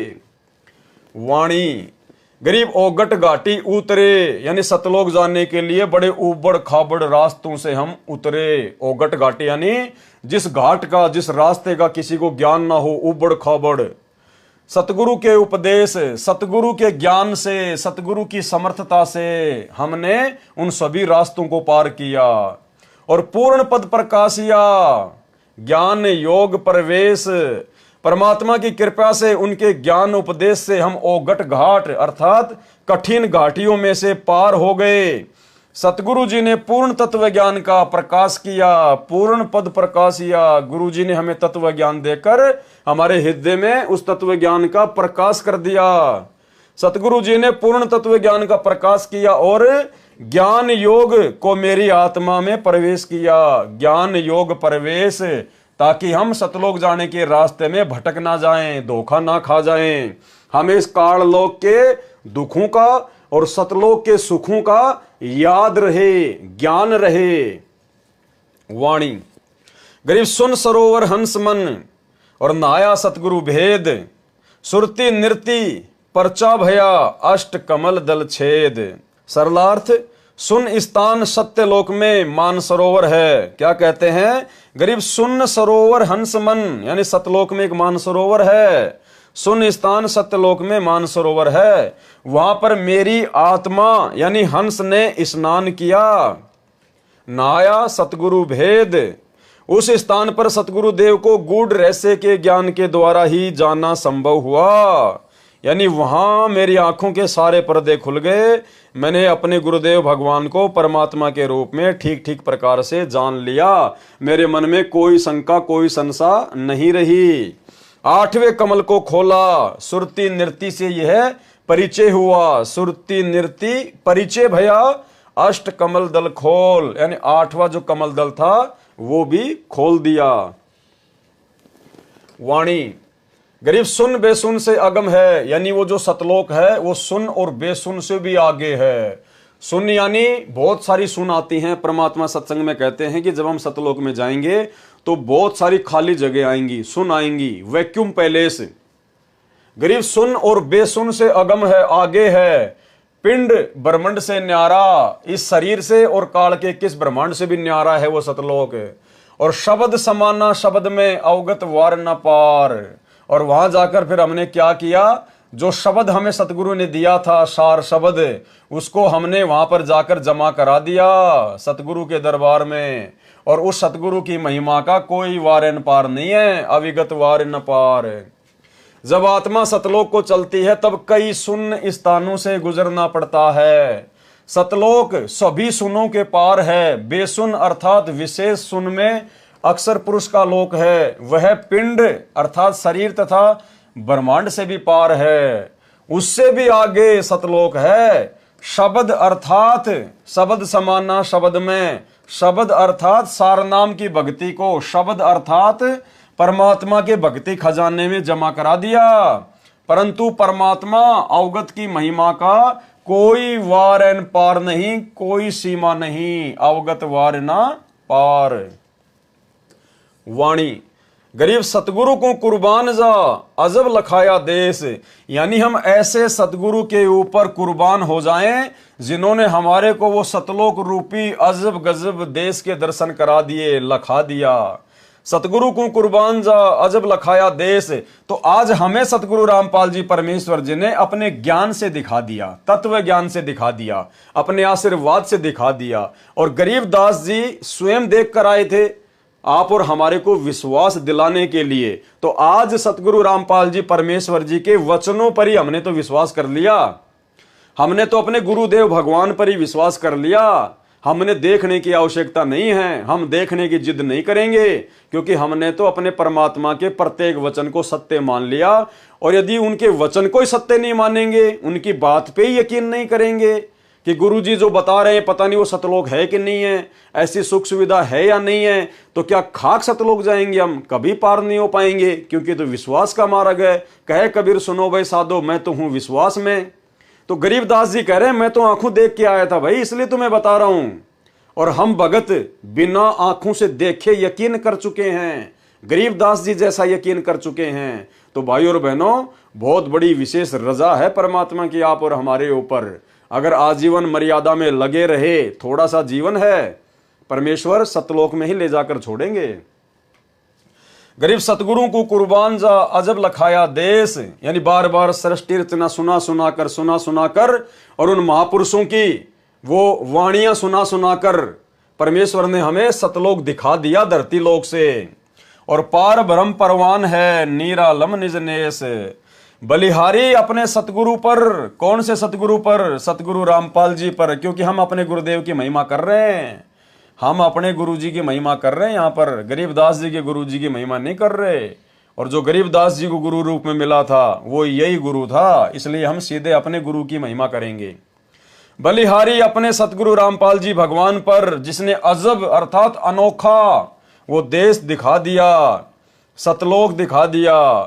पार ब्रह्म अर्थात परम अक्षर ब्रह्म परमाण है, वह निरालंब जिसको किसी का सहारा नहीं, वह अपनी शक्ति से स्थिर है। तथा निज नेस अर्थात खास पाप नाशक है वो परमात्मा। वाणी गरीब सतगुरु सोहम नाम दे गुज बीरज विस्तार। भाई गरीबदास जी का सतगुरु भी सोहम नाम दिया करता था, तो हमें गरीबदास जी का सतगुरु थोड़े देगा सोहम नाम। आज हमें किसने दिया? हमें कौन दे रहा है? हमें सतगुरु रामपाल जी दे रहे हैं। गरीब सतगुरु सोहम नाम दे और गुज बीरज विस्तार, और बिन सोहम सीजे नहीं मूल मंत्र निज सार। यानी वो सार नाम भी सोहम के बिना काम नहीं करेगा। सतगुरु सोहम नाम जाप देता है, तो आज हमें किसने दिया भाई? हमें कौन दे रहा है वो नाम जाप? भाई सतगुरु देता है, बहुत अच्छी बात है। और वो सतगुरु यदि आज ना हो तो फिर क्या फायदा उसकी महिमा का? तो आज वो सतगुरु दे रहा है भाई। कौन? सतगुरु रामपाल जी। तो कौन दे सकता है वो नाम? गरीबदास जी कह रहे हैं सतगुरु दे सकता है। और सतगुरु गरीबदास जी ने किसको बताया? कबीर जी को बताया। तो आज हमें कौन दे रहा वो नाम? सतगुरु रामपाल जी। तो सतगुरु रामपाल जी कौन हुए? कबीर परमात्मा हुए, कबीर साहिब हुए। इसलिए तो हमने इस नकली कबीर साहिब को अपने घर से निकाल दिया। गरीब सतगुरु सोहम नाम दे गुज बीरज विस्तार, और बिन सोहम सीजे नहीं मूल मंत्र निज सार। सरलार्थ सतगुरु सोहम नाम जाप देता है, इससे आगे और गुज यानी गूढ़, बीरज यानी विशेष ज्ञान, विस्तार के साथ उपदेश मंत्र का राज यानी रहस्य जो सतगुरु उपदेश देते समय समझाता है। पहले सोहम मंत्र का जाप देता है। सोहम के जाप बिना मूल मंत्र अर्थात सारनाम सीजे नहीं अर्थात लाभ नहीं देता। यानी सारनाम से पहले सतगुरु हमसे सोहम नाम की कमाई करवाएगा, फिर वो सारनाम लेने के बाद फिर हमारी भक्ति आगे बढ़ेगी। वाणी गरीब सोहम सोहम धुन लगे दर्द बंद दिल माही, और सतगुरु पर्दा खोल ही परलोक ले जाही सतलोक ले जाही। सरलार्थ काल ब्रह्म के ओम नाम की कमाई को त्रिकुटी पर जमा करने के पश्चात ओम नाम का जाप समाप्त हो जाता है। यानी जब हमें मूल कमल से लेकर और सहस्त्र कमल दल तक की कमाई यानी ओम नाम तक की कमाई जब हम धर्मराज के दरबार में जमा करवा देते हैं और जब हमारे को वहां से निकलने का रास्ता दे दिया जाता है 10वां द्वार पार करके, तो फिर ओम नाम की कमाई समाप्त हो जाती है। जो हम सतनाम में 2 मंत्र जाप करते हैं, पहला ओम, फिर वो ओम नाम का जाप नहीं करना होता। फिर जब हम ऊपर जाएंगे अक्षर पुरुष के लोक में, तो परमात्मा कहते हैं दोनों श्वासों से फिर अक्षर पुरुष का ही जाप चलेगा। सोहम सोहम सोहम सोहम, अंदर लेते समय भी और बाहर छोड़ते समय भी ऑटोमेटिक चलेगा। हमें सोचने की जरूरत नहीं है, परमेश्वर का विधान है।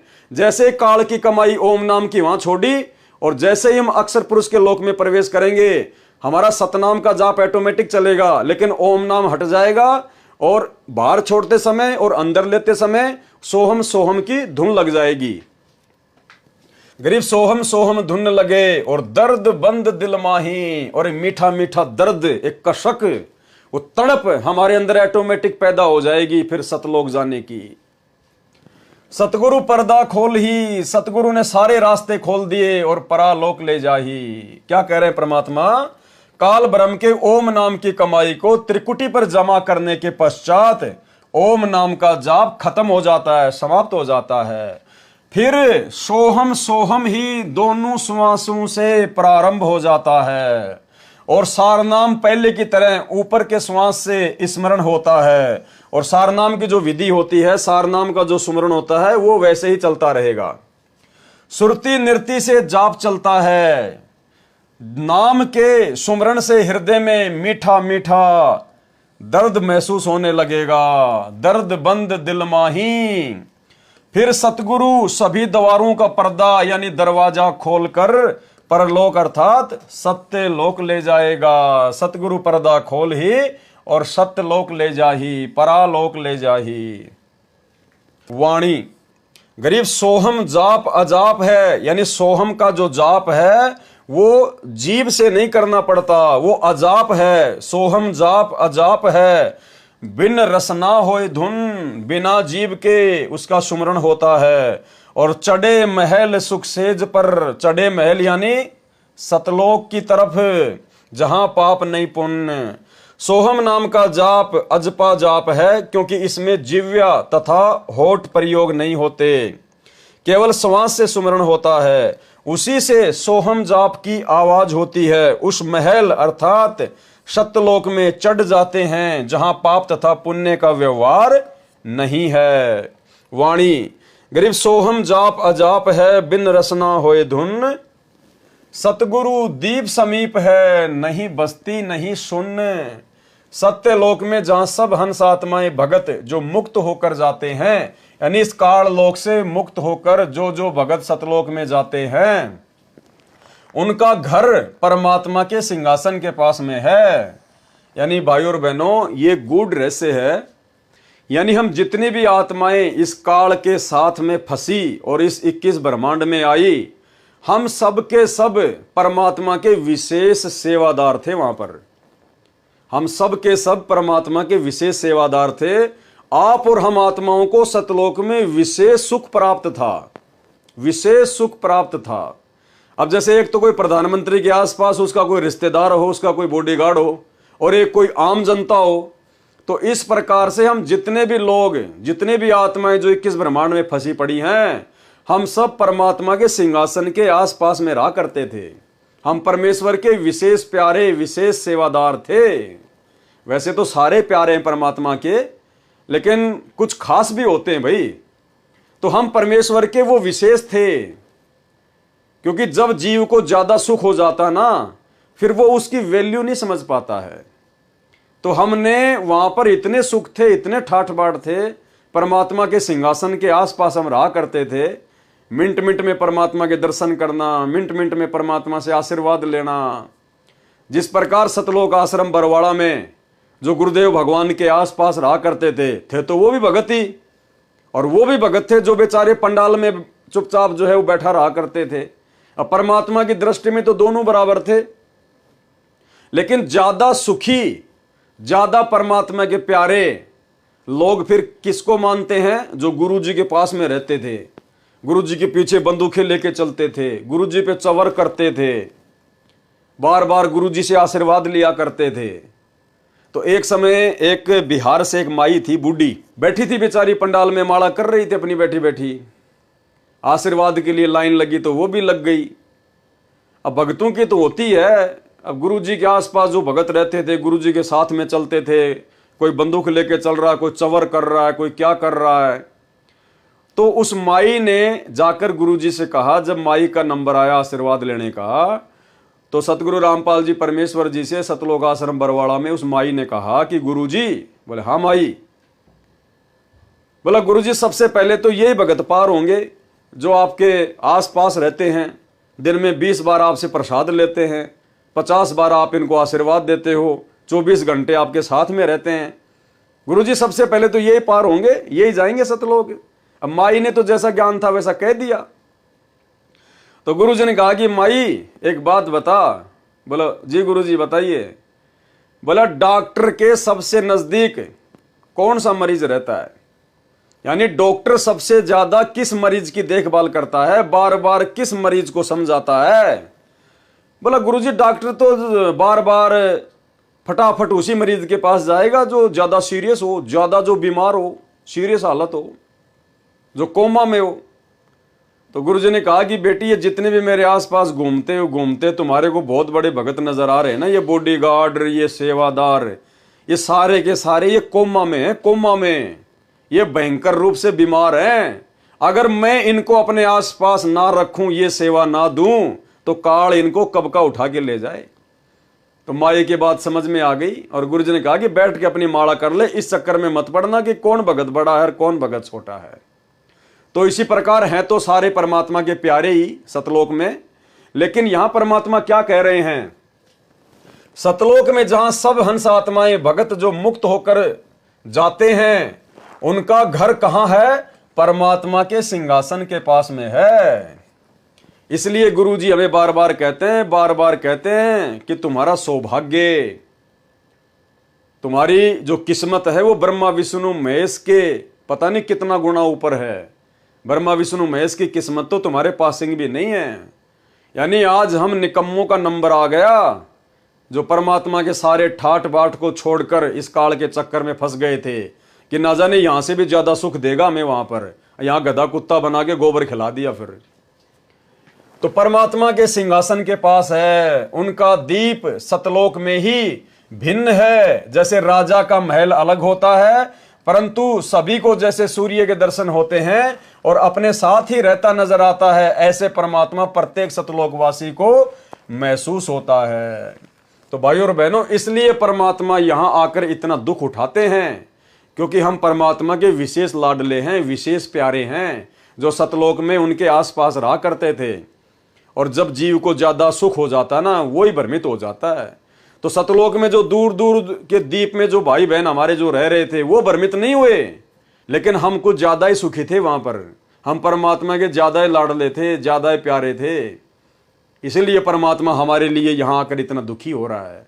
तो अब हमने इस बात को समझना चाहिए, जब हमारा बाप सतलोक का सुख छोड़कर और यहां भटक रहा है आप और हमारे लिए, तो फिर हमने तो यहां के दुखों को छोड़ने में देरी करनी नहीं चाहिए। सतलोक में जहां सब हंस आत्माएं यानी भगत जो मुक्त होकर चले जाते हैं, उनका घर कहां है? परमात्मा के सिंहासन के पास में है। उनका दीप सतलोक में ही भिन्न है। जैसे राजा का महल अलग होता है, परंतु सभी को जैसे सूर्य के दर्शन होते हैं और अपने साथ ही रहता नजर आता है, ऐसे परमात्मा प्रत्येक सतलोकवासी को महसूस होता है। वाणी। गरीब सुन्न बस्ती से रहित है, मूल मंत्र मन माही, और जहां हम सतगुरु ले गया, अगम भूमि सत ठाही। मूल मंत्र अर्थात सार नाम को मन में रख लगाकर जाप करने से उस स्थान पर चले जाते हैं। जो सतलोक सब सुनू से बनी बस्ती अर्थात लोकों से रहित है, अर्थात न्यारा है, जहां पर हमें सतगुरु लेकर गया। गरीबदास जी कह रहे हैं हमें कौन लेकर गया? सतगुरु। तो हमें कौन लेकर जाएगा? सतगुरु, ना कि ये कागज की फोटो। वह भूमि अगम अर्थात वह लोक आगे वाला है। सत ठाही यानी सच्चा स्थान, ठाही यानी स्थान, सत ठाही सत्य लोक है। वाणी। गरीब मूल मंत्र निज नाम है, सुरती सिंधु के तीर, और गैबी बाणी अरस में सुर नर धरे न धीर। मूल मंत्र जो सार नाम है उसका जाप सुरती नृत्य से किया जाता है। गरीब मूल मंत्र निज सार है यानी वो वास्तविक नाम है मूल मंत्र, और सुरती सिंधु के तीर यानी सुरती और नृत्य से उसका जाप किया जाता है, बड़े ध्यान से उसका जाप किया जाता है। और गैबी बाणी अरस में जब हम ऊपर जाएंगे तो वहां पर बहुत सारी गैबी बाणी यानी ऐसी ऐसी भयंकर गुप्त आवाजें आएंगी। और सुर नर धरे न धीर, सुर यानी देवता, नर यानी इंसान, ये वहां पर डामाडोल हो जाते हैं। जब ऊपर जाएंगे ना तो गुरुजी ने बताया काल का इतना भयंकर षड्यंत्र है, वो ऐसी ऐसी भयंकर गैबी बाणी यानी गुप्त आवाजें निकालेगा, बिजली जैसी कड़केंगी, भयंकर भयंकर आवाजें होंगी जैसे बादल गरजते हैं।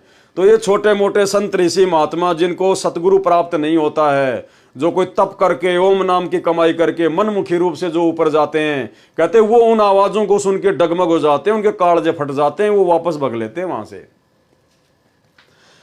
गरीब मूल मंत्र निज सार है, सुरती सिंधु के तीर, और गैबी बाणी अरस में सुर नर धरे न धीर। और उस समय में हमने क्या करना है? हमने अपने सार नाम के जाप को निरंतर चालू रखना होता है सुरती नृत्य से।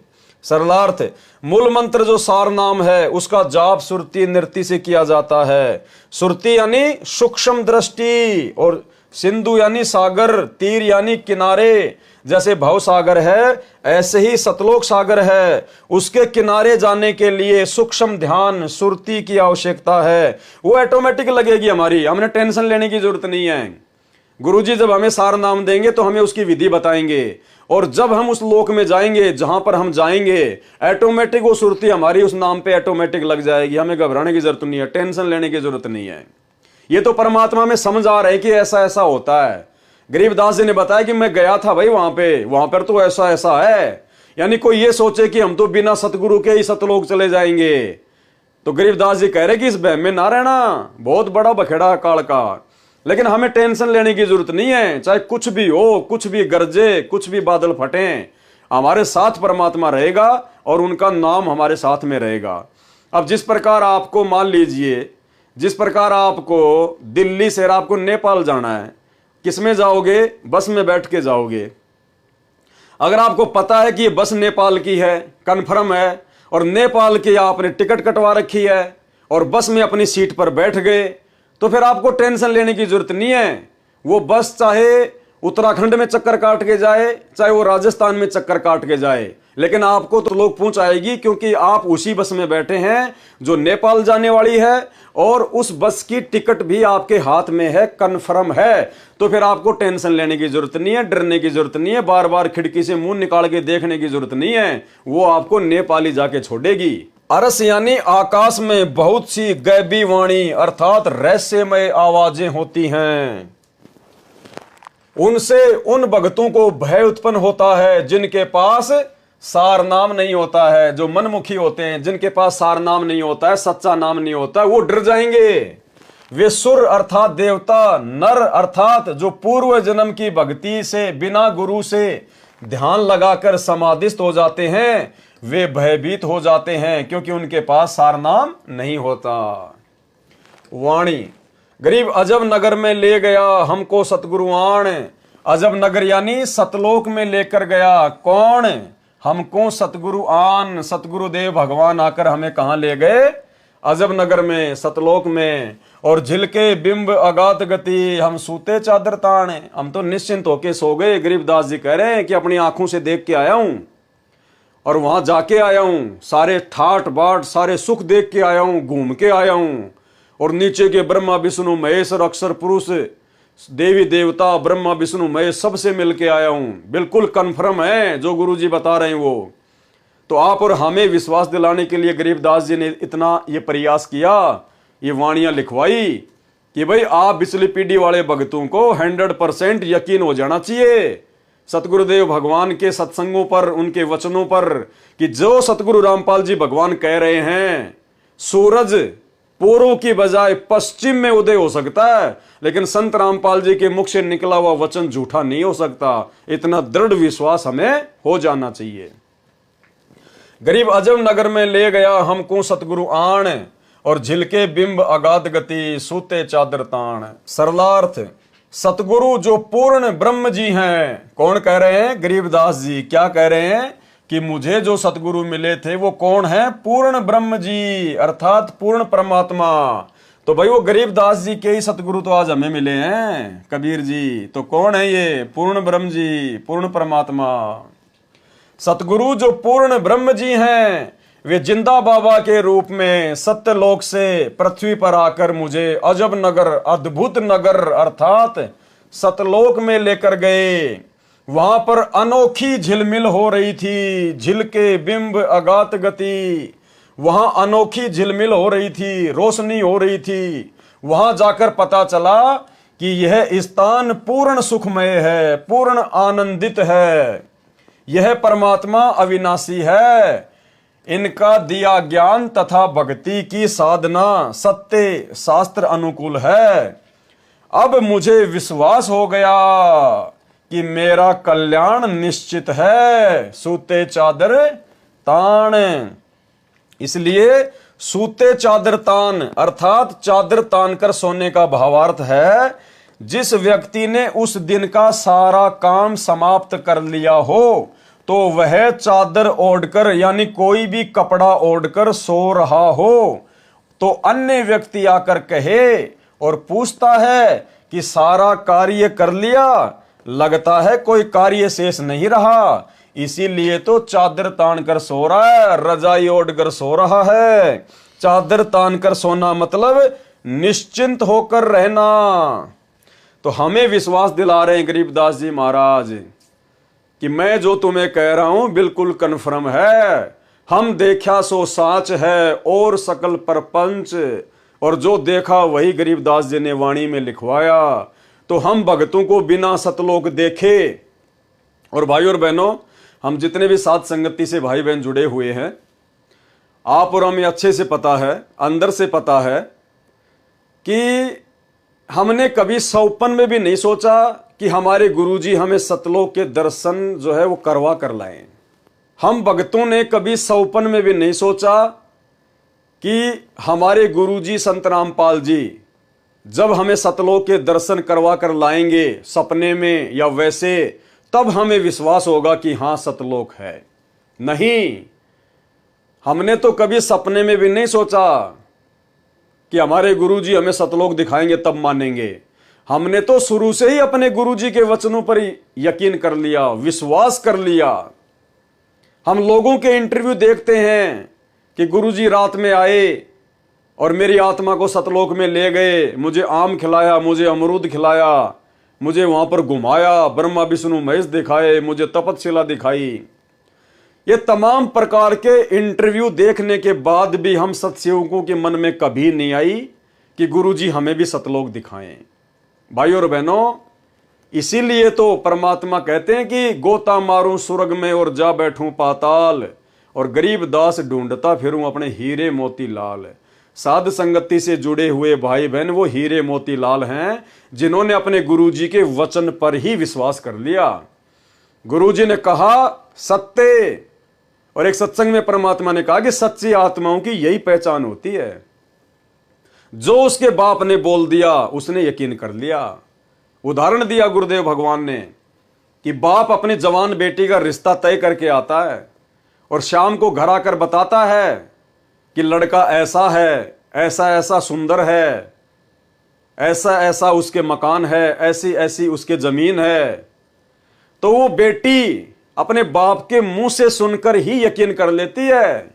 वो बेटी अपने बाप से ये नहीं कहती कि मुझे दिखा के लेके आ, क्योंकि उस बेटी को अपने बाप पे यकीन है कि मेरा बाप जो भी कुछ करेगा मेरे अच्छे भविष्य के लिए करेगा।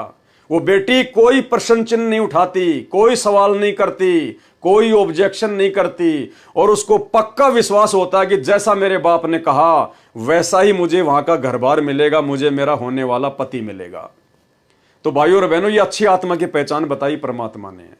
तो ये केवल साध संगत से जुड़े हुए भाई बहन हैं, जिन्होंने कभी सौपन में भी ये नहीं सोचा, कभी भी ये जिद नहीं करी कि गुरुजी हमें भी सतलोक दिखा कर लाएं। अरे हमारे बाप सतलोक से तो आए, ये सतलोक के तो राजा हैं, सतलोक के शहंशाह हैं, और ये तो सतवादी है, झूठ तो इनके आसपास भी नहीं है। सतवादी के चरणों की मैं सिर पर डारूं धूर, और 84 निश्चय मिटे पहुंचूं तख्त हजूर। अगर हम अपने बाप पर ही शंका करेंगे तो लाख जन्म भी सतलोक नहीं जा पाएंगे। तो आप और हम वो आत्मा हैं जिन्होंने सतगुरु के वचन पर विश्वास किया, और उसका ये परिणाम मिला, उसका ये फल मिला कि सतगुरु ने हमें सतलोक जाने के ट्रेनिंग सेंटर साध संगति से जोड़ दिया। वाणी गरीब अगम अनाहद दीप है, अगम अनाहद यानी आगे के लोगों के आगे वो दीप है, सतलोक है। अगम अनाहद लोक, अगम अनाहद गवन है, अगम अनाहद मोख। यानी भाई और बहनों, ये जो वाणियां हैं, ये जो शब्द हैं, ये कई बार जब हम इनको रिपीट करेंगे, पढ़ेंगे, तब जाके इनका सरलार्थ हमारे समझ में आएगा। तो अगर किसी भाई बहन को अगर एक बार में इनका ये सरलार्थ अगर समझ में नहीं आता है, अगम अनाहद दीप है, अगम अनाहद लोक, अगम अनाहद गवन है, अगम अनाहद मोख, यानी मुझ पवनदास को ही नहीं आ रहा। इसीलिए तो परमात्मा अंतर्यामी ने इसका सरलार्थ किया है। अगर गुरुदेव भगवान के द्वारा किए गए सरलार्थ को भी यदि हम 20% भी समझ लेंगे, 100% किए हुए सरलार्थ को यदि 20% भी समझ लेंगे ना, तो भी हमारी मानता है, क्योंकि ये बहुत गूढ़ रहस्य युक्त वाणियां हैं। ये ना सोचना कि पवनदास को तो सारी याद हैं, पवनदास को याद नहीं है। पवनदास तो परमात्मा के द्वारा जो सरलार्थ किया गया है, और जितना परमात्मा ने मुझे बुद्धि बख्शी है, थोड़ा बहुत मैं तो उसी आधार से आप लोगों को बता रहा हूं, समझा रहा हूं, साथ संगति हो रही है। तो कोई ये ना सोचे कि यार मेरी समझ में नहीं आ रहा, तुम दिमाग पे ज्यादा टेंशन नहीं लेना, ज्यादा जोर मत डालना दिमाग पे। ये वाणी समझ में आए ना आए, इनका सरलार्थ हमारे को पूरा का पूरा समझ में आए ना आए, इस बात से कोई फर्क नहीं पड़ता। ये स्वयं सिद्ध वाणियां हैं। जैसे कोई व्यक्ति किसी से जादू जंत्र मंत्र करवाता है, और वो व्यक्ति उसको एक ताबीज दे देता है, और वो ताबीज को यहां पर बांध लेता है। अब वो ताबीज को बार बार देखने की जरूरत नहीं है, उसको खोलने की जरूरत नहीं है, उसने जंत्र मंत्र डाल के उस ताबीज में डाल रखा है, बस हमने केवल बांध के रखना है, वो ताबीज अपना काम पूरा करेगा। हालांकि हमने नहीं बांधना, हम तो इन पाखंड से दूर हैं। एग्जाम्पल दिया जा रहा है, कहने का मतलब है वो जो ताबीज उसको दिया जाता है वो स्वयं सिद्ध करके दिया जाता है। तो ये वाणियां परमात्मा की स्वयं सिद्ध हैं, भले हमें पूरी की पूरी समझ में नहीं आ रही, लेकिन ये पूरा काम अपना अवश्य करती हैं जब हम इनका पाठ करते हैं। अब जैसे किसी को सर्प डस जाता था, अब उसको एक गारडू होता था, विष उतारने का वो मंत्र सिद्ध कर लेता था। ये धात्मिक जो विज्ञान है ये सबसे उत्तम है। अभी तक आपने देखा होगा कोई झाड़े झूड़े ला दिन छोटा मोटा बुखार उतार देते हैं, तो ये इस तरह की क्रियाएं हैं, लेकिन ये भक्ति ये तो एक अंश मात्र है। और भक्ति जब सत्य साधना आपको मिल जाएगी, किसी चीज़ की जरूरत नहीं पड़ा अपने, ना झाड़ियाँ की, इस परमात्मा की भक्ति में सारी शक्ति है, सारा कुछ अध्यात्म मार्ग इसमें है। अब जैसे किसी ने कोई मंत्र सिद्ध कर लिया, आपका मंगलाचरण है जो हम आपको देते हैं, सबसे पहले इसको बोला जाता है। ये मंगलाचरण सब मंत्रों का मूल मंत्र है, चाहे किसी झाड़े ला लो, लेकिन आप झाड़ा मत लगाना। इस मंत्र को जाप करने से आपके आसपास कुछ भी नहीं रहेगा, और फिर आपका मंत्र जो दूसरा दे रखा है वो करते रहे। तो कहने का भाव ये है कि इस दास ने इस अध्यात्म मार्ग का बिटर एक्सपीरियंस हुआ। और पहले परमात्मा ने सन 1988 से 1994 तक 6-7 वर्ष इन सभी संतों महंतों महात्माओं की जानकारी दिवाई, के सत्संग सुना, इनकी क्रियाएं देखी, तो सुनने को मिला कि गरीबदास जी संत था। उसने गरीबदास जी के ग्रंथ में एक शब्द है, घट ही अंदर गारड़ू धोखे मर गईया, सार शब्द चीन्या नहीं और कोई भेद ना लैया। ये 5-7 लाइन है, उसने उसको सिद्ध कर लिया 1000 बार 2000 बार पढ़ के। तो उसमें शक्ति आ गई कि सर्प किसे न डस जा, वो मंत्र बोल देता, मन मन में बुदबुदा देता, उसका जहर उतर जाता, जीवित हो जाता था। वो उसी से प्रभु पा के गया, संत को आ गया। और हम इस वाणी ने रोज पढ़ना तो या आत्मा के सारे जहर तार देगी। जैसे गारडू अपना मंत्र बोलता है और जिसको सर्प डस गया, मूर्छित पड़ा है, वो ना उस मंत्र को सुन रहा है ना समझ रहा है, लेकिन वो मंत्र अपना काम कर रहा है। उसने उस विष को उतार दिया, विष उतरते ही वो चेतन हो गया, जीवित हो गया, मूर्छा उसकी खत्म हुई, तो अपना सुचारू काम करने लग गया। सरलार्थ, अगम सबसे ऊपर आगे का अनाहद दीप अर्थात सतलोक, जिस दीप की कोई सीमा ना हो, ऐसा दीप यानी क्षेत्र है वो सतलोक। उस क्षेत्र में ऐसा ही अनाहद जिसका कोई अंत न हो, सतलोक स्थान है। इस वाणी में अनाहद दीप का अर्थ है ऊपर के चारों शाश्वत लोकों का क्षेत्र, सतलोक, अलखलोक, अगमलोक और अकैलोक।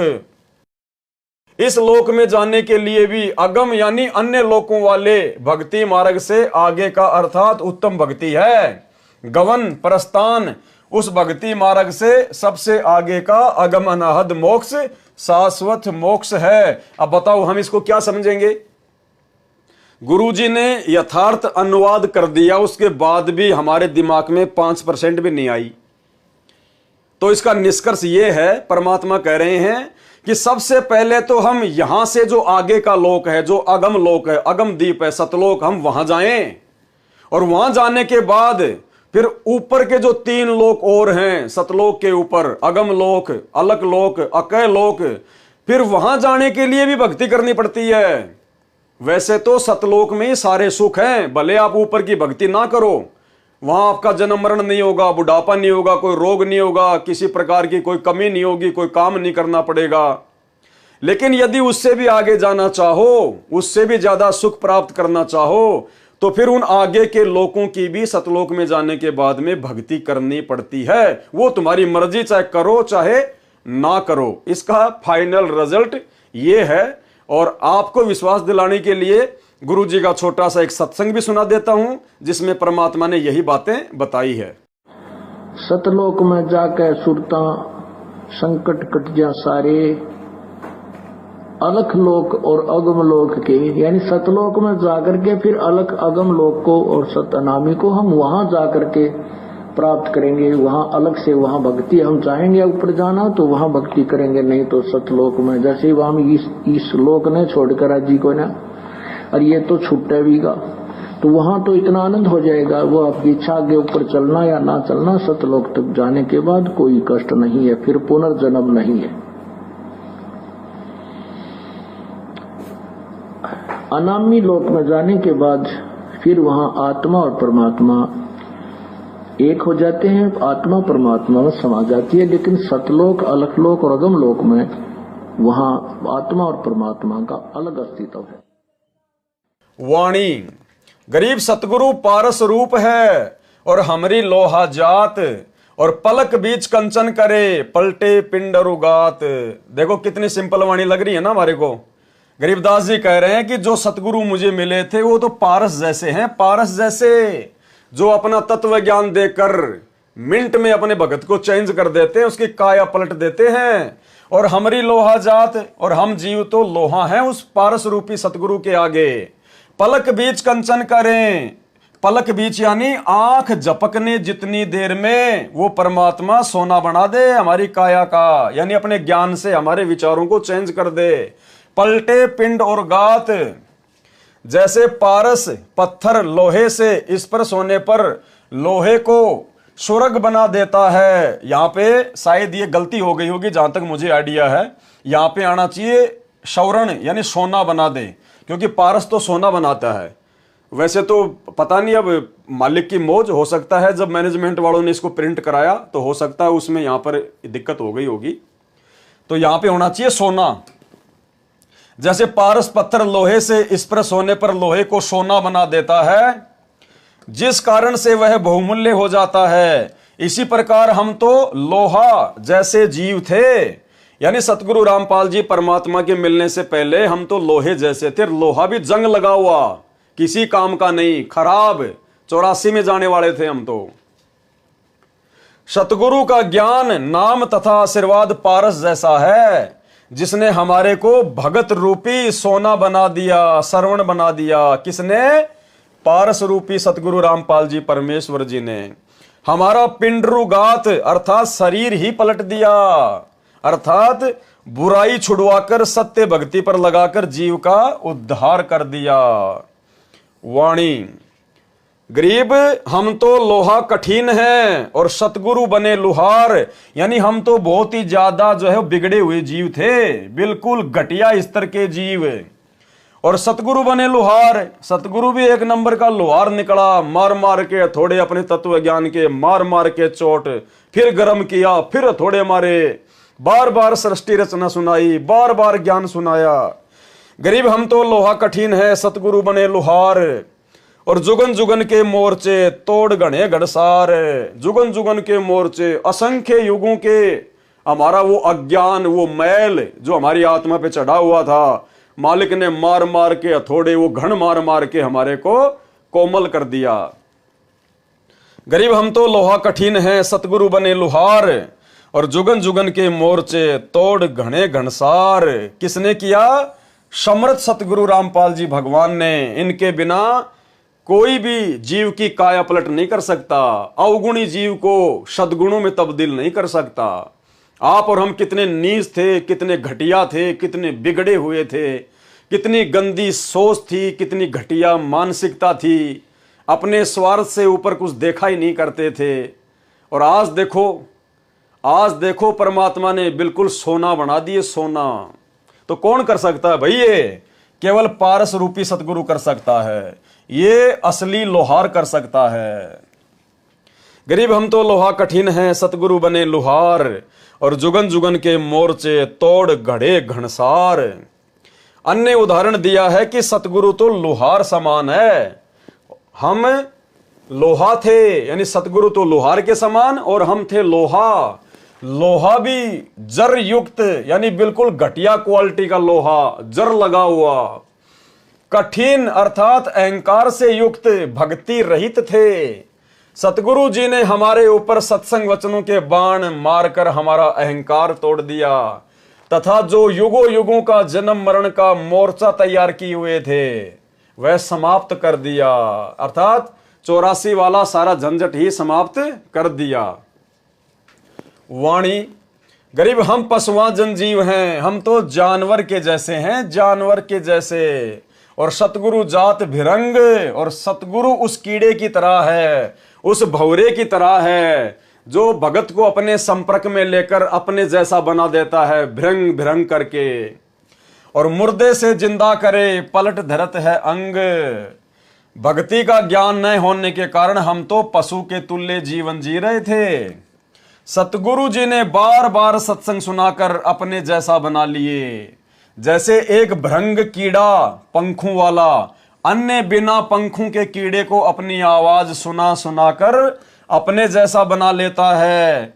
हम भक्ति मार्ग से भटके हुए थे, हम मुर्दों जैसा जीवन जी रहे थे, जीवन में कोई उत्साह नहीं था। परमात्मा ने तत्व ज्ञान सुनाकर, किसने सुनाया तत्व ज्ञान? परमात्मा ने, परमात्मा सतगुरु रामपाल जी ने।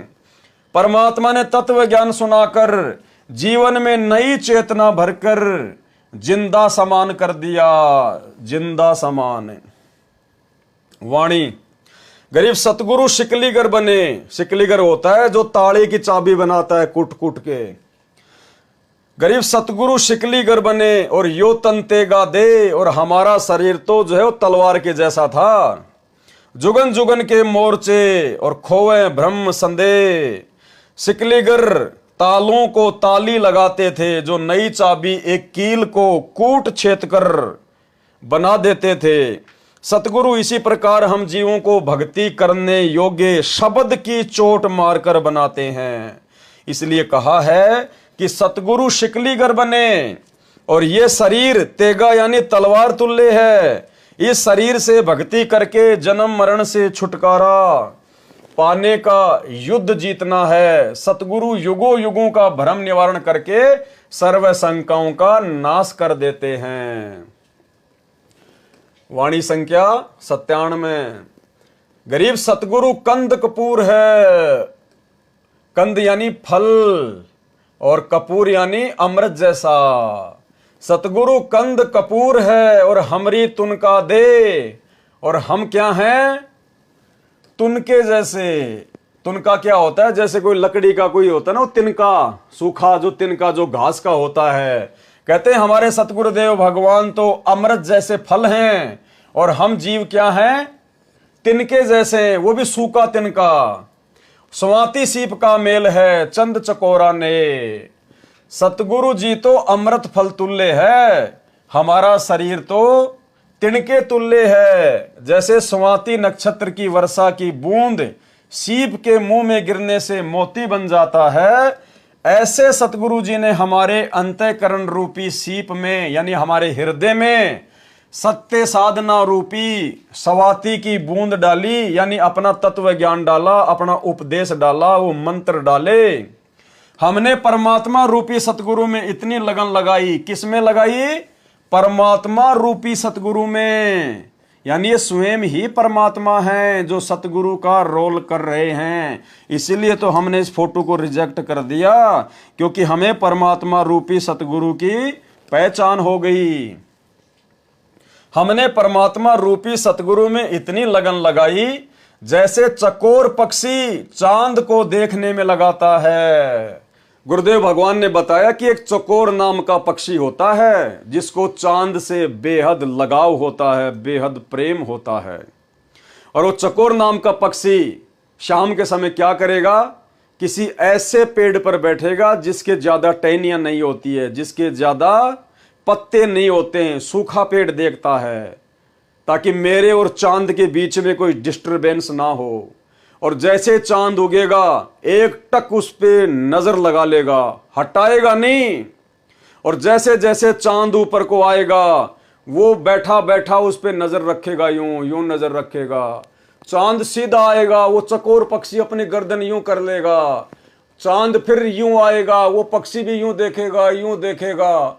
और अंत में वो पक्षी नीचे गिर जाता है चांद को देखते देखते, और वो गर्दन के बल गिरता है, उसकी गर्दन टूट जाती है। टूटी गर्दन से भी वो चांद को ही देखता रहता है।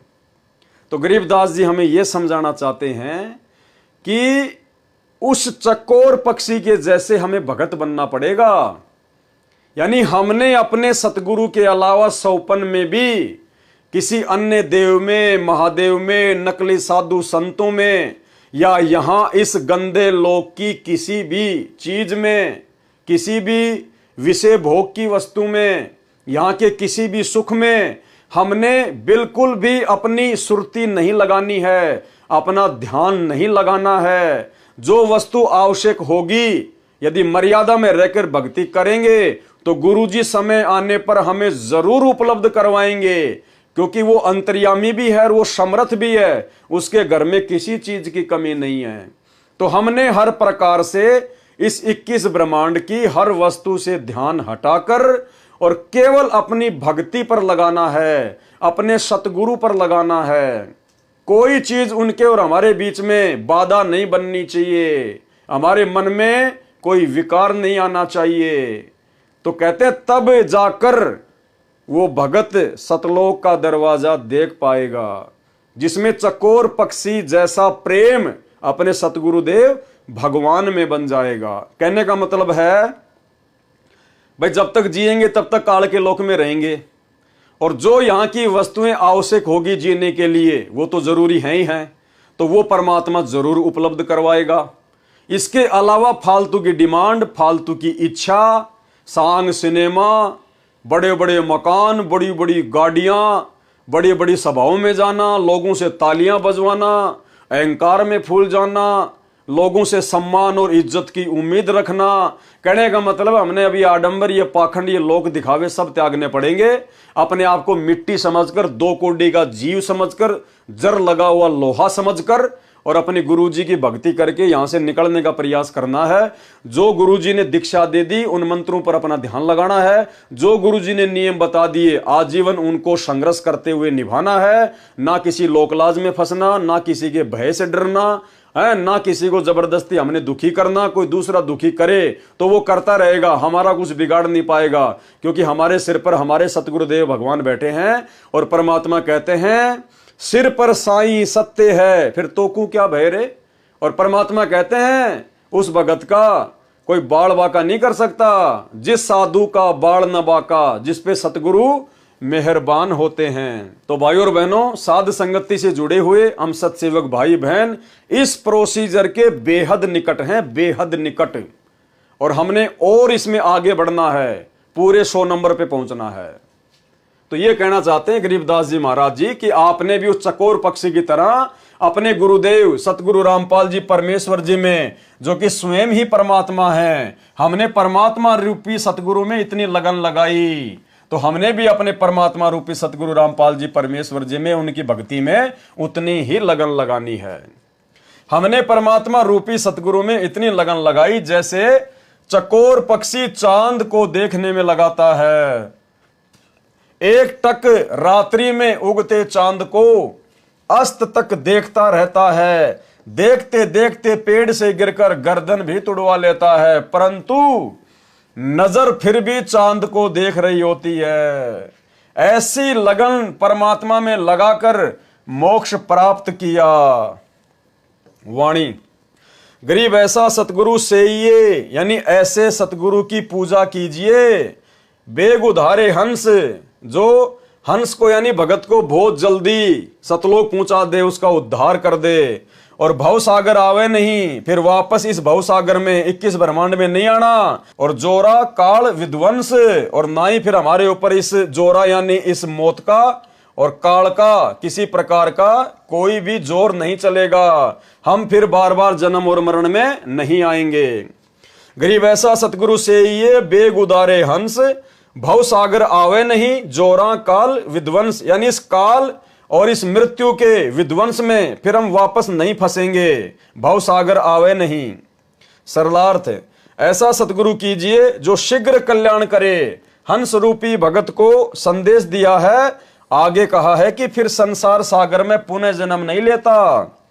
सतगुरु जोरा अर्थात मौत और काल को समाप्त कर देता है, पूर्ण मोक्ष प्राप्त करवाता है।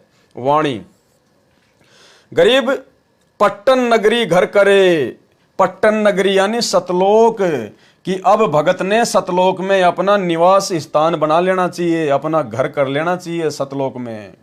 गरीब पट्टन नगरी घर करे, गगन मंडल गैनार, अलल पंख ज्यों संचरे, सतगुरु अधम उधार।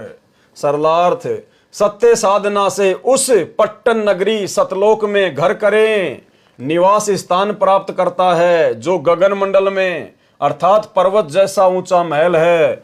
उद्धार करने के लिए सतगुरु अलल पक्षी की तरह सत्यलोक से चलकर आता है। यानी सतगुरु कैसे आता है?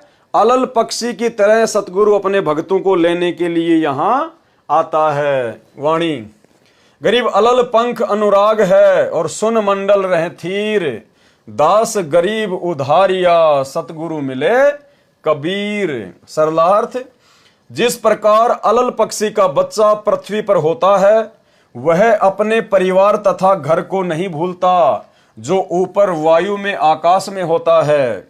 दूसरी ओर उस बच्चे के माता पिता अलल पक्षी अपने बच्चे के लौटने की राह देखते रहते हैं और दिल में मिलने की मीठी मीठी हिलोद सी उठती रहती है, और अंत में वह बच्चा अपने परिवार में ऊपर चला जाता है।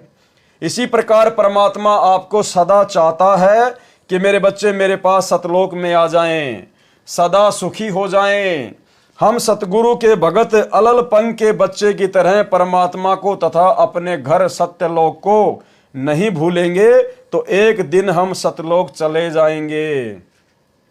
संत गरीबदास जी ने कहा है कि मेरा उद्धार भी इसी विधि से हुआ है। मुझे सतगुरु कबीर जी ही मिले। कौन मिले? सतगुरु कबीर जी मिले। तो भाई हमें कौन मिला फिर आज? वही सतगुरु कबीर जी मिला है। इसलिए हमने इस कागज की फोटो को सतगुरु मानना छोड़ दिया है। तो भाई और बहनों, आज के वीडियो में केवल इतना ही। कल रात्रि 9 बजे जो वीडियो लाइव चलेगा उसमें फिर हम आगे से शुरू करेंगे, जो कि साहेब कबीर जी की वाणी गुरुदेव के अंग से शुरू होगा। तो भाई और बहनों, बहुत बड़ी दया है, बहुत बड़ी मेहर है परमात्मा की। और जब तक हमारे गुरुदेव भगवान हिसार जेल से नहीं आ जाते हैं तब तक वे यही चाहते हैं कि मेरे बच्चे इसी प्रकार से अपने विश्वास को दृढ़ करके भक्ति मार्ग पर लगे रहे। उसके लिए परमात्मा ही सारी योजना तय करता है। ये परमात्मा की योजना के तहत ही ये भक्ति बोध पुस्तक का सरलार्थ किया जा रहा है। सरलार्थ के ऊपर वीडियो बनाए जा रहे हैं ताकि हम भक्तों का जी लगा रहे, हमारा मन परमात्मा के चरणों में लगा रहे। गुरुदेव भगवान चाहते हैं जब तक मैं हिसार जेल से अपना मिशन पूरा करके, अपनी लीला पूरी करके वापस नहीं आ जाता हूं, तब तक आप मेरे हीरे मोतीलाल, मेरे बच्चे इसी प्रकार से मेरे सत्संगों के ऊपर, मेरी पुस्तकों के ऊपर ज्ञान चर्चा करके, साध संगति के माध्यम से अपने विश्वास को दृढ़ बनाकर भक्ति मार्ग पर लगे रहना। काल तुम्हें डगमग करने का प्रयास करेगा, क्योंकि आने वाले समय में भाई और बहनों परिस्थितियां बिगड़ेंगी और वो समय अब बहुत बेहद दिन ब दिन नजदीक आता जा रहा है। क्योंकि 2028 का समय आप सबको पता है।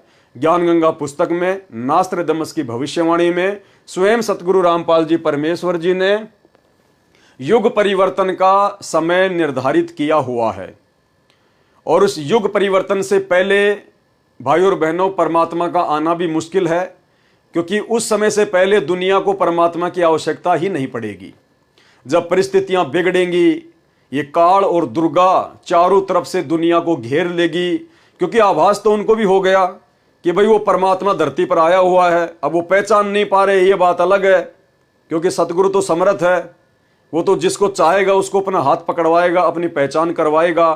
अब जैसे सतगुरु की शरण में आने के बाद ही वो लाखों की संगत जो सतलोक आश्रम मैनेजमेंट हरियाणा से जुड़ी हुई है, वो ही अपने भगवान को नहीं पहचान पा रही। सतगुरु को तो अपना गुरु मान रही है और कागज की फोटो को भगवान मान रही है। उन आश्रमों में इस कागज की फोटो का प्रकट दिवस मनाया जाता है। तो सतगुरु ने जिसको शरण में ले लिया, अपना भेद बता दिया। जब वो लाखों भगत ही सतगुरु को नहीं पहचान पा रहे तो काल बेचारा कहां से पहचानेगा। और परमात्मा ने जिन अपने बच्चों से अपनी पहचान करवानी थी उनको सत्संगति से जोड़ दिया। तो भाई और बहनों, समय विनाशक है, समय खतरनाक है। ये दुनिया तो देखो अपनी टांग तुड़वा कर मानेगी, और दुनिया की हम कोई गलती भी नहीं कह सकते, क्योंकि दुनिया को वो ज्ञान नहीं है जो ज्ञान गुरुजी ने आप और हमें दे दिया। तो भाई उनके जैसे संस्कार, उनके भक्ति संस्कार इतने मजबूत नहीं है कि भाई उनको परमात्मा अपनी शरण में ले सके। तो कहने का मतलब है उस 8.5 अरब की जनसंख्या वाली दुनिया से और सतगुरु रामपाल जी परमेश्वर जी ने जिन लाखों को, करोड़ों को अपनी शरण में ले लिया, उन भक्तों में से सबसे विशेष आत्माएं, सबसे अच्छी आत्माएं परमात्मा ने साध संगति से जोड़ रखी है। इस बात का हमें कोई अहंकार या कोई अभिमान नहीं होना चाहिए, बल्कि हमें खुशी होनी चाहिए। और यह बात पता होने के बाद हमने उन सबसे ज्यादा मर्यादाओं पर ध्यान देना है कि ये परमात्मा, आपने जब इतनी बड़ी दया कर दी तो मुझ नीच ने भी आपके प्रत्येक वचन पर पूरी दृढ़ता के साथ में चलना है, खरा उतरना है। जब गुरुजी ने हमारे ऊपर इतना विश्वास किया है और छांट छांट कर साथ संगति से जोड़ा है, तो हमने गुरुदेव भगवान के विश्वास को तोड़ना नहीं है। जैसे हमारे गुरुदेव हैं और जैसा गुरुदेव भगवान आप और हमें भगत बनाना चाहते हैं, विनम्र, आधीन, प्रेमी, सच्चे मुच्चे, उसी प्रकार से भाई और बहनों हमने भगत बनना चाहिए। हमने कोशिश शुरू कर देनी चाहिए। और ये मौका आप और हमारे पास केवल उस समय तक है भगत बनने का, जब तक गुरुजी हिसार जेल से लीला समाप्त करके बाहर नहीं आ जाते हैं। देखो उसके बाद तो पूरी दुनिया ही भगत नजर आएगी, ध्यान रखना। जिस प्रकार सतलोक आश्रमों में जब गुरुजी सत्संग करते थे तो सभी भगत नजर आते थे। जिसके भी गले में लॉकेट दिख जाता, सत साई भगत जी, सत साई भगत जी, झुक के प्रणाम करना, आदर देना, सम्मान देना, हंस के बात करना कि भाई भगत क्या, ये तो बिल्कुल गजब का घोड़ा है, बिल्कुल भाई ये तो मतलब धन्ना जी बन गया। और जैसे बरवाला कांड हुआ और पता चला कि वहां सात संगति हो रही है, वो ही भगत लेके लठ जो आश्रमों में सत साई भगत जी, सत साई भगत जी लेके लठ अपने भगत भाइयों को मारने आ रहा है। तो भाई और बहनों, भगतों की अभगतों की पहचान तो अब हो रही है। तो अब हमने वो भगत बनना है जैसा भगत बनाने के लिए गुरुजी सतलोक से आए हैं। और ये मौका दे दिया गुरुजी ने हमें साथ संगति से जोड़ के। और अब भी यदि हम नहीं समझेंगे, और थोड़ा बहुत जीवन हमारा, किसी का 20 साल, किसी के 25 साल, किसी का 30 साल, इतना ही है, क्योंकि 60-70 साल की तो उम्र ही है इंसान की अब। और 30-40-50 साल के हम हो गए, और ज्यादा से ज्यादा 20-25 साल जी लेंगे, इससे ज्यादा जीवन नहीं है। चलो 100 वर्ष मान लो कि भाई मैं 100 साल जीऊंगा। पहली बात तो ज्यादा जीवन जीने की इच्छा रखने वाला महामूर्ख भगत है। ये ज्ञान लेने के बाद तो ये होना चाहिए कि परमात्मा आज ही आ जाओ और आज ही ले चलो, क्योंकि बाकी तो परमात्मा संभालेगा बच्चों को, जो पूरी दुनिया संभाल रहा है। और भगत के बच्चों को तो परमात्मा विशेष तौर पर संभालेगा, अपने हाथों में रखेगा, परमात्मा गारंटी देता है। तो उसके बाद हमारी तो परमात्मा की वाणी के अनुसार पूरी इच्छा हो जानी चाहिए कि जीवन तो थोड़ा ही भला, जय सत्य सुमरण होए, और लाख बरस का जीवना लेख धरे न कोई। तो भाई और बहनों, हमने तो इस कदर तैयार रहना है कि जैसे अगर आज गुरुजी आ जाएं अचानक कि चल बेटा सतलोक, तो भले पैर में चप्पल नहीं है, चप्पल भी पहनने की नहीं सोचनी, तन पे कपड़े हैं या नहीं हैं, पीछे बेटा बीमार है, बेटी बीमार है, या कोई काम बिगड़ रहा है, कोई मकान का काम चल रहा है, कुछ नहीं देखना, पीछे मुड़ के नहीं देखना। जब गुरुजी सामने खड़े विमान लेके और कह रहे हैं कि बेटा आ जा, तो नंगे पैर दौड़ के जहाज में बैठ जा। इस कदर हमने तैयार रहना है, तभी बात बनेगी भाई और बहनों। तो आज के यथार्थ भक्ति बोध के सरलार्थ में केवल इतना ही। कल रात्रि 9 बजे अगले वीडियो में गुरुदेव भगवान के आशीर्वाद से फिर हाजिर होंगे। और यदि आप नए जुड़े हैं इस वीडियो में, तो भाई और बहनों, जब तक आप पहले के 4-5 वीडियो नहीं देखोगे, जिनके लिंक ऊपर टाइटल में दिए हुए हैं, तब तक आपको ये बातें समझ में नहीं आएंगी। तो कल फिर मिलेंगे परमात्मा के आशीर्वाद से। गुरुदेव भगवान से आशीर्वाद लेते हैं, इजाजत लेते हैं। बंदी छोड़ सतगुरु रामपाल जी परमेश्वर जी की जय हो।